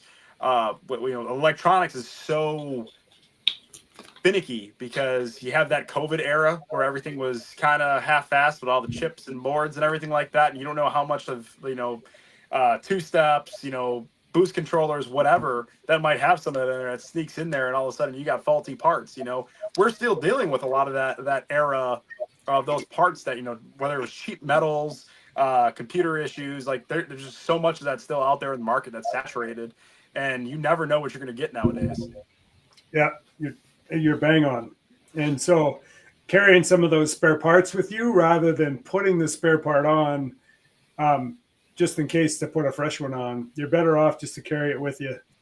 Yep. It shouldn't be a wearable item, so putting it on actually puts you at more risk than just leaving it and bringing it with you in case you need it. Yeah, and you never know too. Sometimes when you're trying to rush to get stuff right between side of the road repairs. I mean, I've even had it. Not throw the guy under the bus, but one of my own crew guys. We did some maintenance before a race last year, and I don't know how the car didn't fall apart or have any issues, but two of my alternator bolts were like hand tight. One was already backing itself out. We ran a whole race with it like that and went rounds and. Okay, I'm going to do my maintenance now when I get back home. And I realized that. And I'm like, I don't know how that didn't just, exit stage left. There's little things like that when you're trying to even maintain under pressure. And like, I got to get this car ready for this race or, the drag and drive thing where you're working on stuff on the side of the road where you might even miss something by that small. And that turns into a catastrophic failure or can, there's so much room for error when you're doing that last minute maintenance where you really are better off just leaving it alone. And if it breaks, then do it. Yeah. Well, and so I've done funny we say brakes. I think I had put new discs or pads on the front of my disc brakes, and I was driving by myself to go to Rocky Mountain Race Week. So I was going to Bill's house and went over this one cattle guard, and something made some funny noise, but then it went away, and they detoured us off the highway, and there was 3 cattle guards and gravel road. And so I went over the first one, and I'm like, that was kind of weird. Like maybe I got a rock somewhere or something. Like, and then I go over the second one, and it's like there is a bad noise. And I go to there's a little bit of room I can pull kind of beside the cattle guard, but not go in. And I go to hit the brakes, and I got no brakes. And I'm stopped because this construction, it's really slow. I get out, and the 2 caliper bolts have come out, and it's ripped the caliper right off the brake line. And now I've got about 350 miles to go to get into Denver, of all places, with 1 front brake caliper. Oh, man. And that was one where I was like, I don't know if I'm going to keep going or not. And I called Bill, and I'm like, here's what's going on, man. I need a caliper because I've wrecked this one because it literally ripped it out of the back of the caliper. And I'm like, if you can find me a caliper, I'll keep coming. But otherwise, I'm going to have to figure this out. I'm going to have to get somebody to get me a caliper here, and I'm probably going to miss it.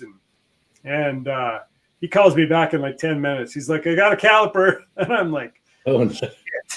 So I literally took vice grips on the brake line, clamped them, taped those to my control arm, and then drove 300 plus miles with 1 front brake. Let me tell you, going into Denver with 1 front brake, you're not tailgating anybody. I guarantee you that. No. As soon as you hit the brake, it's like it wants to run you into the other lane. But I can relate to that. I did this was maybe 2-3 years ago. I did the Strange HD front drag brakes on my car, and when I first put them on, so you got to actually cut a part of the knuckle off for the relocation bracket for the caliper, and you have to drill and tap for the new hardware. And had set everything up, torqued everything down, used the Loctite that they said to use, and I get the car all bled and everything's ready to go. And I decided to do this the night that I had a grudge race locked in on the street. So drive the car about 60 miles to go to the spot, race. We won, thankfully, but I was coming down to the shutdown, and I'm like, man, the car it's braking really weird. All right, whatever, go back to the gas station, air the tires up, get it ready, drive it back home. It's 1 a.m, 2 a.m, whatever time. And I'm driving. I keep hearing this weird squeak every time I hit the brake. I'm like, that's weird. It kept same thing, kind of dragging. yeah. By the time I get to my house, 2 of the bolts have almost completely backed out. I can grab the caliper, and it's just kind of shaking on the rotor. Didn't come off, thankfully, but I'm like, oh, all right. Well, I guess the red Loctite wasn't ready. Yeah. It's some sketchy shit, man. It is a scary thing when your brakes start acting up. Yeah. Well, sometimes you just don't know what's going to fail, and that's funny. We're talking about brakes here. Jay probably seen, but when I went to Cash Days at the Hill on the second night, I pull up and my friggin' line lock solenoid fell apart during my burnout.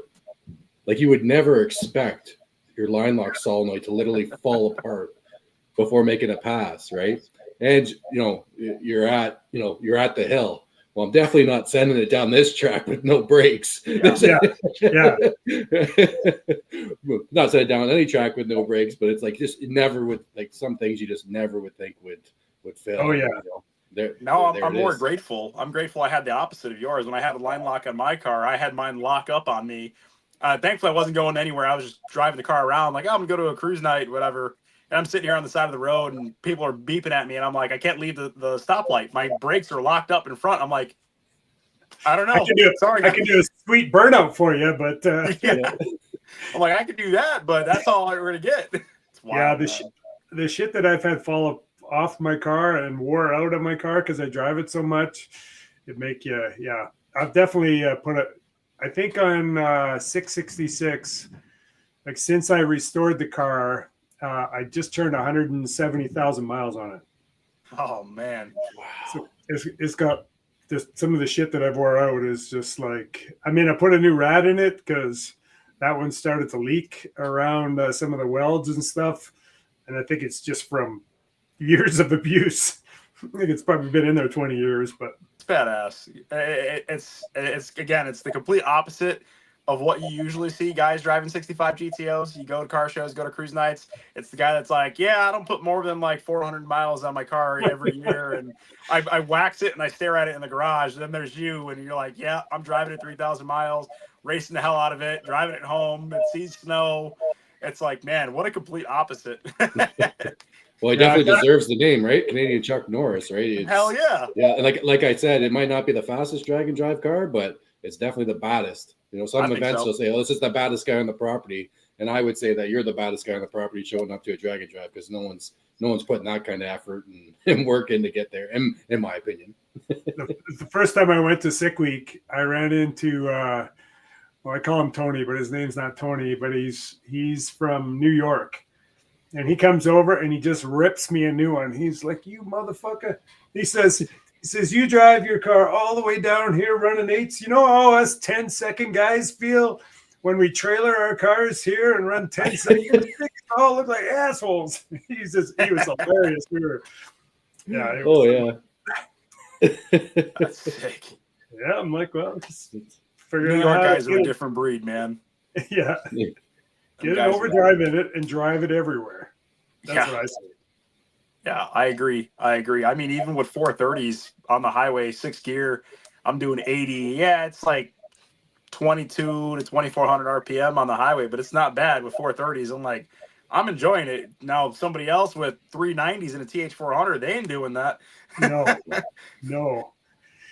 Or they are, but they're doing 50. Yeah, they're doing 50. They're not doing 80. And they're hating their life because their fillings are getting rattled out. Yeah.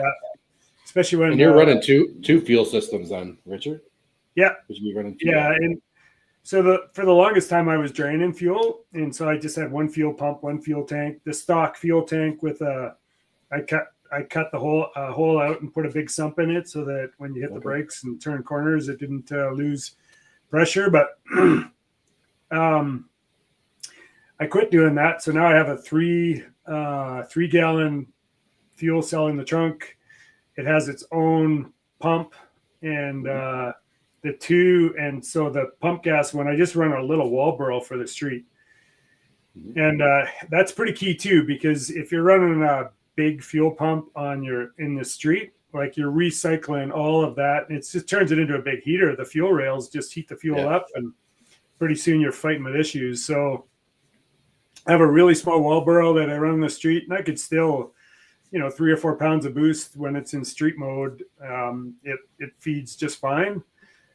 But both those pumps run have discharge check valves on them, and they Y into one line that runs up to the front, and then on the way back, so I don't have any valving on the supply side. And on the way back, I have a 3-way valve, so it there's an inlet, and you either go back to the race tank or you back to the pump. And so I literally take a connector, switch fuel pumps. So it changes. I used to have a switch, but it had a tendency to fail. Didn't like all the mud and snow and corrosive. And maybe I could have put it inside the trunk. It would have lasted longer. But anyways, now I just actually take a connector, change the power, switch to 3-way. I usually purge the line a bit just to make sure I'm not putting a bunch of pump gas into my race cell. And it literally takes me like 5 seconds to switch over. So I could do it pretty quick and way less hassle. Is not pumping out a bunch of fuel, and and it can get dangerous too. If somebody calls you or you do something, and pretty soon you've overfilled jugs and there's all kinds of shit going on. But it works pretty slick, especially with no valving on the supply side. You don't have to do anything there. Check valves, I've had 0 issues with them, and I've probably had it on the car for 5-6 years like that. And it works flawless.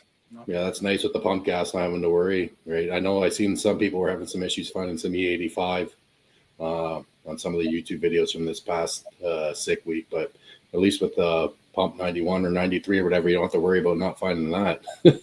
Yeah, and there's really, I think there's one station in Calgary. Like we can't get E85 up here. So, and then I run C16 at the track and with a air to water intercooler. And the reason I do that, it's just the safety margin of C16 is pretty large, and it's just not worth the risk for me to try to do E85 or something that, you could get a bad batch or something. So yeah, I just run C16, and typically at a drag and drive event, like, if I use 15 gallons, it means I'm making lots of passes. Just about 10 gallons will just about get me through an event. Oh, and nice. So the cost of C16 really isn't that bad when you're not, you don't do a whole lot of passes, even 15 gallons. It's not that bad. And the safety margin when you're 3,000 miles from home is pretty important. Yeah. Oh yeah, you're consistent with that C16. You don't have to worry about any variances. I'm sure you're just getting out of a jug, right? And yeah, I've contemplated lots of times going to methanol, so I could get rid of a bunch of weight. Like, but then by the time you add in the fire system back in because of methanol, and it's probably only 30, 40 pounds different. It would clean up the engine bay a bit, but yeah, it's just so safe with C16 and air to water, and you have to fight with pick up some ice and stuff, but it's really not that big of a deal. I'm learning. I'll be ready to play with the big boys soon. I'm going to take all these notes down because I'm going to need these notes. I'm new to the turbo game and doing all this stuff, so hopefully within the next year or two, try to make some big boy power like you're doing. And this is all good to know. This is good information. Yeah, you feel free to ask me any questions, like even after the podcast, whatever, anything I can do to help. How fast has your car been, Jay? Are you allowed to say? Grudge guy? Well, no, the nitrous. I was doing 8th mile stuff. I went 643 on the street with 200 shot. But with the turbo setup, I have no idea. Realistically, I'm on a modest, like, let's not blow it up. I'd like to go 580s this year with the turbo system, the stock motor, stock trans. Yep. And then I have a Gen 2 short block sitting ready to go that probably going to put pistons and rods in it, slap that in, and then upgrade the turbo system because turbo system I have is pretty janky. I'm not going to lie. It's an old discontinued Hellion kit. And with the Coyote cars, I'm sure with a lot of cars, there's really no good bolt-on turbo kits. You pretty much have to have something fabricated to get that correct efficiency. So I definitely want to change some things over the winter. Definitely looking at ways to remove weight and kind of make the car, being that I race a lot of no prep and backside track stuff, get more weight to the back, take more nose weight off the car. So it's just a big learning curve. So right now, like, I don't even want to turn it up too much, just because I know I have to learn the car. My tuner is going to kill me if he sees this video, but the couple little pulls I've made, since my car is not technically tuned yet, and I know I shouldn't be doing this, but the car feels like it wants to kill me. Honestly, it rear end feels like it wants to go one way, front end feels like it wants to go the other way, and the boost hits for a turbo car. It's very surprising. It hits almost like a supercharger. It's damn near instant with 76 millimeter that I have.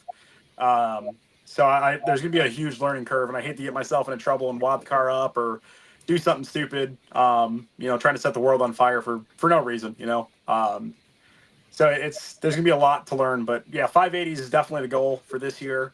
Awesome. And then I have a bigger 80 millimeter 117 exhaust housing. That's probably what we're going to build a new kit based around, and hopefully move the radiator to the back. Play with some different fuels and see what we can do to get more efficiency out of the car once I put the built motor in. And definitely going to keep it stick shift though. Stick shift is never leaving the car. I think honestly my goal for the car is 850s, and then I'm chilling. I'm done with the car.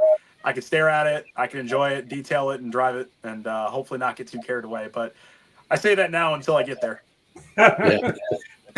Yeah.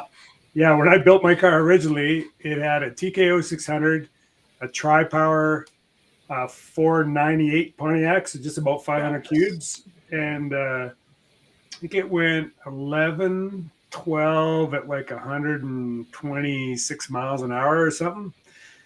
And so it was supposed to be an 1150 car and get like 20 plus miles to gallon. It never got as good a fuel economy as it gets now, which is crazy considering, back then it was probably 600-ish horsepower. But yeah, then it just kept going faster and faster. And then they ended up here. But have you been completely satisfied with the turbos or with the turbo versus the ProCharger?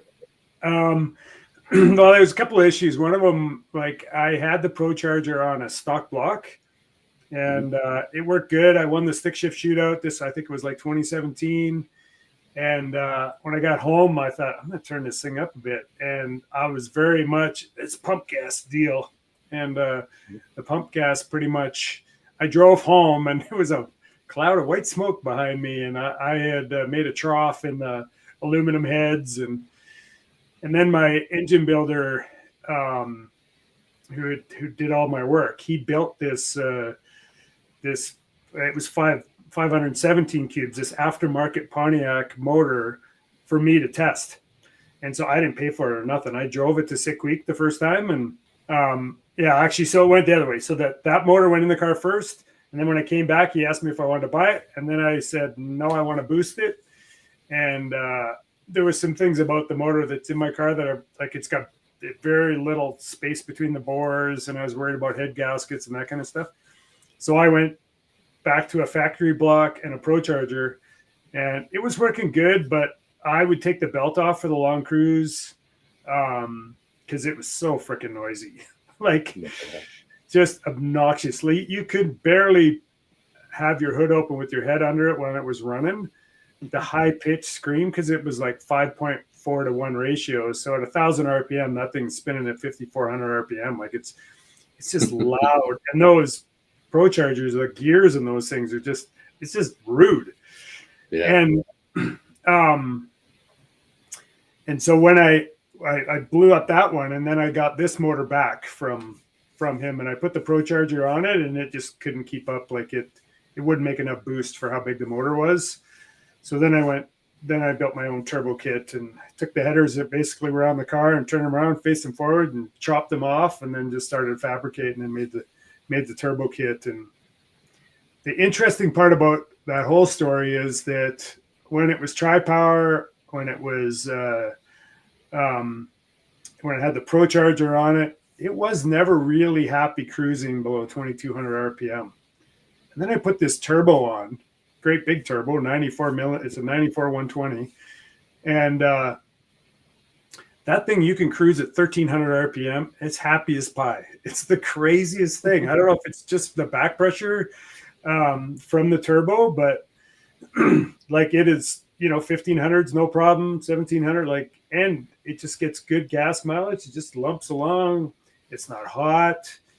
You're not wearing anything out. Like I was amazed at how much better a turbo was than a supercharger in my combination anyways, especially a belt driven ProCharger like a centrifugal. I don't know what a Roots would be like, but I don't think I'd go away from a turbo now. I'm just so happy with how efficient it is, and I'm sure it would make another 1,800 horsepower. I mean, would make 1,700 or 1,800 horsepower if I turned it up a bit more. But yeah, that's good to hear, because I'd like to hear that, because I'm kind of at that point where it's, do I keep going with the TVS stuff and go to a bigger TVS, or do I go turbo? Because I just there's so much that needs to change to get to the next step. And I know Jay, he's recently gone to turbo, and he's kind of like, oh, I want the TVS, like what I've been doing. But like, no, I'll trade you still. So it's kind of interesting to hear from an aspect of your point of view, from going from the ProCharger to turbo, and just what your experience has been and your application for what you're doing. It sounds like there was no looking back. So yeah, I mean, launching with the ProCharger was probably a little easier than launching with the turbo, just getting used to building boost, and I'm still learning. Definitely, once you get good enough that you can leave on the same boost every time, then things start going a lot better for you. But which with the ProCharger, it would every time. It would be bang on every time, right? But with a turbocharger, if you are rolling into the second light and then putting your foot on the floor, depending on how long it takes to the tree to drop or the other guy, you can build 2 pounds of boost, or you can build like 5 pounds of boost, and those two clutch settings for me are substantially different. So sure, I'm getting much better at making sure that I'm launching at the same boost every time, and then not scratching my head going, why didn't the clutch work? And then you realize, well, you didn't have enough power and it didn't slip and grabbed. And then, so yeah, that was can't remember who actually said that, but it was somebody on the internet was like, if you are not leaving on the same boost level every time, then I don't know why you're going to the track. I don't know if it was McCamus or somebody, but I was like, that's a really good point, actually. And I am like, when you're, I didn't even think of that, because your clutch adjustment will all correlate with, what boost you're leaving on, because that changes everything. Yeah. I'm noting these things. Yeah. Yes, especially first, like when you're switching to a turbo, that's the biggest challenge for you, is you got to figure out how to make that thing get to a certain boost level and then stay there. Because if you don't, like, if it just keeps climbing and you're waiting for the other guy, all of a sudden you find yourself in all kinds of trouble because you're blowing the tires off and you can't figure out why. Yeah. And that's why I said the J2 in the past, it's I've seen lots of races lost at the line in turbo cars, right? Not getting up on the boost, or not being up on boost. And the one nice thing with the TVS car, I know, is every time I get there, it's all there. As soon as you hit it, you're all there. There's no waiting for anything to build up. It's nice in that aspect. But when you do get beside a turbo car, or even when I do get beside a centrifugal car, I get out on them, but I'm watching them in my mirror pulling up on me, because like my steam's gone now, right? Yeah. Well, that's what with turbo guys, that's what Nitrous Express is for. So you always got to have a little shot of juice on top of your boost. Nice cold air, yeah. Uh-huh. Yeah. No, that's great. It looks like we're running up on the 2-hour mark here. I don't know if Jay has any more questions for Rich tonight. Oh, if I hit him with a lot more questions, we'll be on here for 7 hours. I promise you. And hit me up on Messenger. You got any questions at all, especially when we get closer to registering for Sick Week and stuff. Yeah, hit me up. We'll I'm going to be hitting you up, because I'm going to have to hit you up on some questions on hotels and that sort of stuff, figure out what you guys are doing and what the best bet is, because it sounds like going with hotel maybe outside of what the standard hotels are, save a few bucks there, and maybe I'll follow you around. Maybe we're Canadians, we got to stick together, right? That's right. We might have clutches, and I carry quite a few transmission parts. Some of mine are faceplated though, but you'd be surprised at what you can break that I also have in my transmission, and I might have spares of. Yeah. Well, it sounds like you come pretty prepared, so definitely stay in touch to that. I don't like walking, so no. A long walk. You got a lot more travel than I'll have, that's for sure, because I'm bringing the trailer. I ain't even trying it. You can have it. Awesome. I guess the only way to maybe one up is maybe I'll drive to Alberta, and then we'll drive down together. There you go. Yeah, that's one up, but it would be very smart. No. I just felt nauseous in my stomach just thinking about that. So I hear you. A whole lot of driving. So no, that's awesome. We appreciate having you on, Richard. Lots of valuable information there. So I guess anyone that's not already following Richard, you've got the YouTube channel. Yeah, Canadian Chuck Norris 69, and if you're wondering, I was born in 69, so I know it might have some other connotations to it. I've heard, but that is when I was born. So there's a bunch of tech videos on there. You can have a look, and then I think it's Guido Richard on Instagram and Richard Guido on Facebook is where you can find me. So, and then if you're a stick guy, Clutch Burners is where you can find some more stuff too, and. I like having lots of podcasts, so this is awesome. Oh yeah, no, and I've been following the Clutch Burners for years now. Actually, you reached out to me a few years ago and told me about it, and I think I've definitely seen every episode. So I did go back and watch them all. A lot of great information there, and you've sat down with a lot of big stick shift racers. And there's make sure if you're watching this and you're not following the Clutch Burners podcast, get over there and follow that up. I'll put a link down in the description for that as well, along with all of Richard's socials, like the Facebook and YouTube and all that jazz. So awesome. You'll be able to find that all down below. Yeah, I think AJ, you good? Yeah, I'm just thinking. I'm in deep thought now. I know you were excited about this. We had to put it a day forward because Jay got beat up by his wife. So yeah. Do we need a close up on it? Oh, there we go. There you go. Other way, you gotta look the other. There you go. Yeah, there it is. So he was actually supposed to be wearing a pirate patch tonight, but yeah, that was the first thing my wife said. Is he gonna wear a pirate patch? And I'm like, hey, we've been harassing him, but I'm not gonna. I'm a little disappointed he didn't show up with the patch. I'm sorry. I got a cowboy hat for next time. Yeah, there we go. Awesome. All right. Well, again, I really appreciate you guys having me on, and yeah, I look forward to seeing some 580s, Jay, and gonna try. Yes, hopefully we'll see you at Sick Week. That's the plan. That's the goal. So awesome. Appreciate you, man. Thank you. All right. Thank you, guys. Thanks.